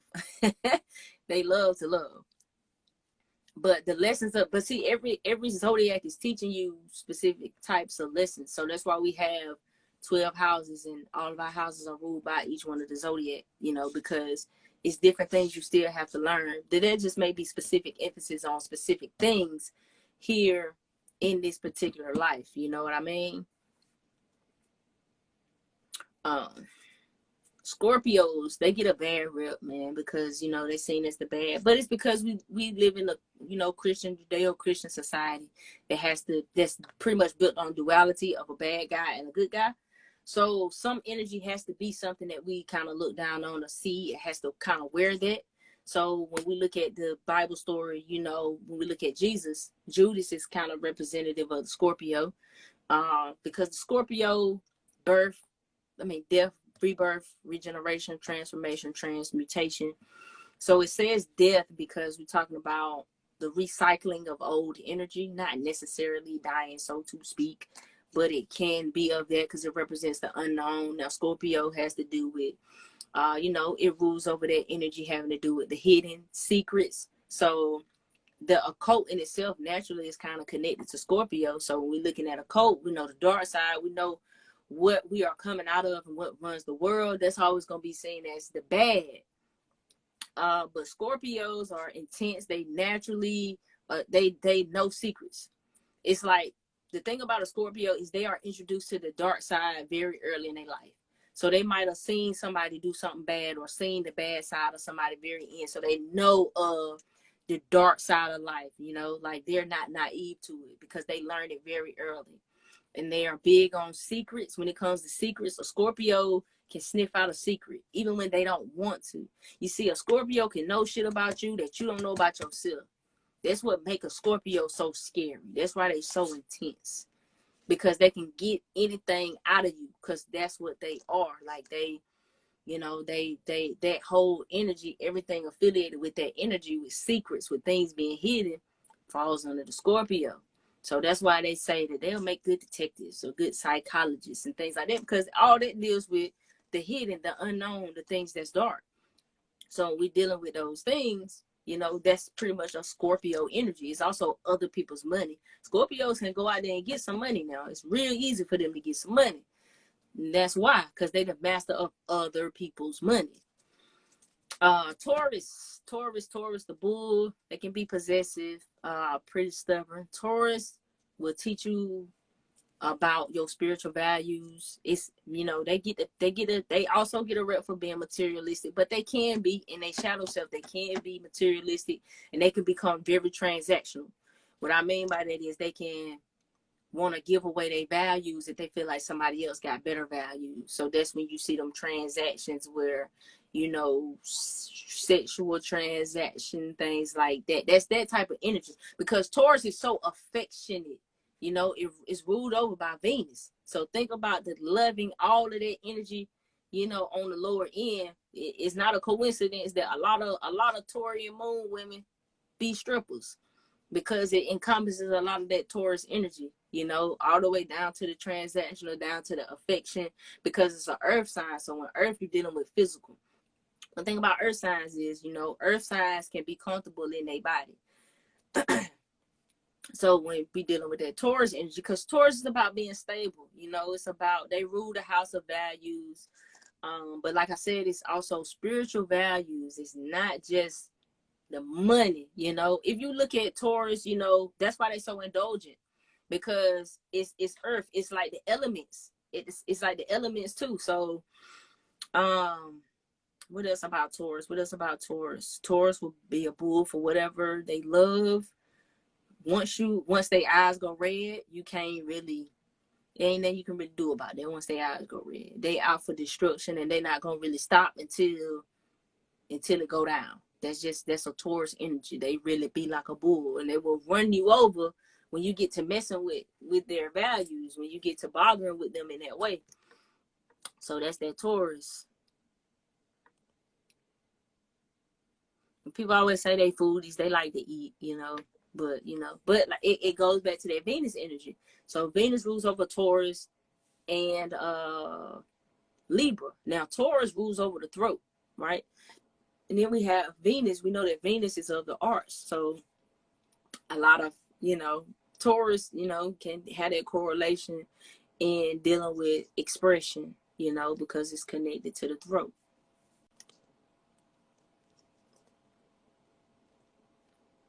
But yeah, a Taurus gonna hustle now. A Taurus is gonna hustle. The thing about a Taurus too, they can be stuck in things for too long because they don't know how to change. That's the one thing about Taurus. They can be too rigid. They can lack being able to change, to adapt. And that's where the issue hits them at. So you can tell with the fixed signs are always in the middle of the season, because the season is fixed at that point in time. When Taurus come, you in spring. When it's March, it's still, you might pop up and still get some winter weather. You see what I'm saying? Because it's a cardinal sign. So it's the beginning of the season. It's kicking off the season. But when you get into the fixed energy is within the season itself.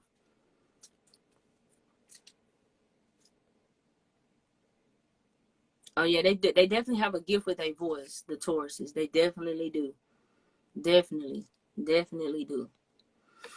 But y'all, it's getting late. We've been up here a long time. I'm gonna save this live.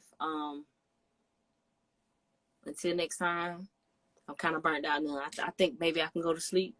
I don't know. I'm gonna try, but maybe I can go to sleep. But look for that planets upload to go up by Sunday. I'm gonna put up some more snippets of the signs, the zodiac signs. Some of these signs I spent like 20 to 30 minutes talking about just the one sign. So I'm not gonna lie, it can feel like it's a lot of information. Some of these videos are like really long, but I'm really detailed. So, you definitely get a lot out of it. But I'm going to save this live and I'm going to post it. I'm going to also put it on the YouTube in case if I take it down. Now, y'all, please keep in mind that I do not DM for any type of readings. That's not nothing that I do. It's a lot of impersonator and fake pages out there. Do not fall for those pages. I will not DM you and ask you for money. I will not do that. If you want to work with me, just go to the link in my bio, but I don't do that. That's a impersonator, some type of scammer trying to fake like they me. Hopefully I can get that resolved sometime really soon, because it's a big headache to me and to a lot of people. But we're not gonna let that stop our shine. I make my disclaimers with every video, so hopefully everybody kind of got it, to know that. And if not, I'm sure, I hope that everybody does. I don't know if I'm gonna go live tomorrow. I don't know, but I will say that the YouTube, I will put the video up on the YouTube by Sunday 8 p.m. That's Eastern Standard Time. I'm gonna put it up on the page to announce that it's there, so y'all can know that it's up and that it's live. So y'all let me know what y'all get from it. Critique it for me. Let me know how I can improve. Do all of that, but it's gonna be long. I'm not gonna lie to y'all. It's gonna be a long, like a lecture for real. So, but any type of feedback would be appreciated. But in the meantime, I'm about to call it a night. Y'all be good. Stay dangerous. You know how we do. Stay dangerous, because we dangerous to this system when we are awake and aware. I do know about the 13th zodiac. I will say that I view the 13th zodiac as the one who pretty much, like, when you learn your chart and you can rule over your chart, because the 13th sign is like the snake bearer. So to me, and from what I've seen, now I'm not knocking the 13 sign system, because I've looked at my chart in the 13 sign system, so I can rock with that too. It's just that I'm pretty much everything. I'm just really set in what I'm accustomed to and what most people do. But I'm not against the 13 sign system. But I just see the 13th sign as like your next level. Like that's that Christ energy. Like that's King Arthur. You know, like because the Knights of the Round Table, that's also represented in the zodiac. So King Arthur made 13. You know, the 12 disciples, Jesus made 13. So, you know, and the power of the number 13, but it's just, you know, that's how I see it. But I'm not against the 13 zodiac sign system. I know some people use that. Because I can still understand it and I can still go with it. I can still vibe with it because of the way that I understand astrology. I just look at the energy itself. So even when I can see my chart in the sidereal or tropical, I can make sense of that shit both ways. So it's just the way that I know it. And I think it's important for people to just know they self that way. Like you just got to know yourself that way. But anyway, you know, y'all stay dangerous. All right. Stay a threat to this system and keep being yourself and keep shining. Peace.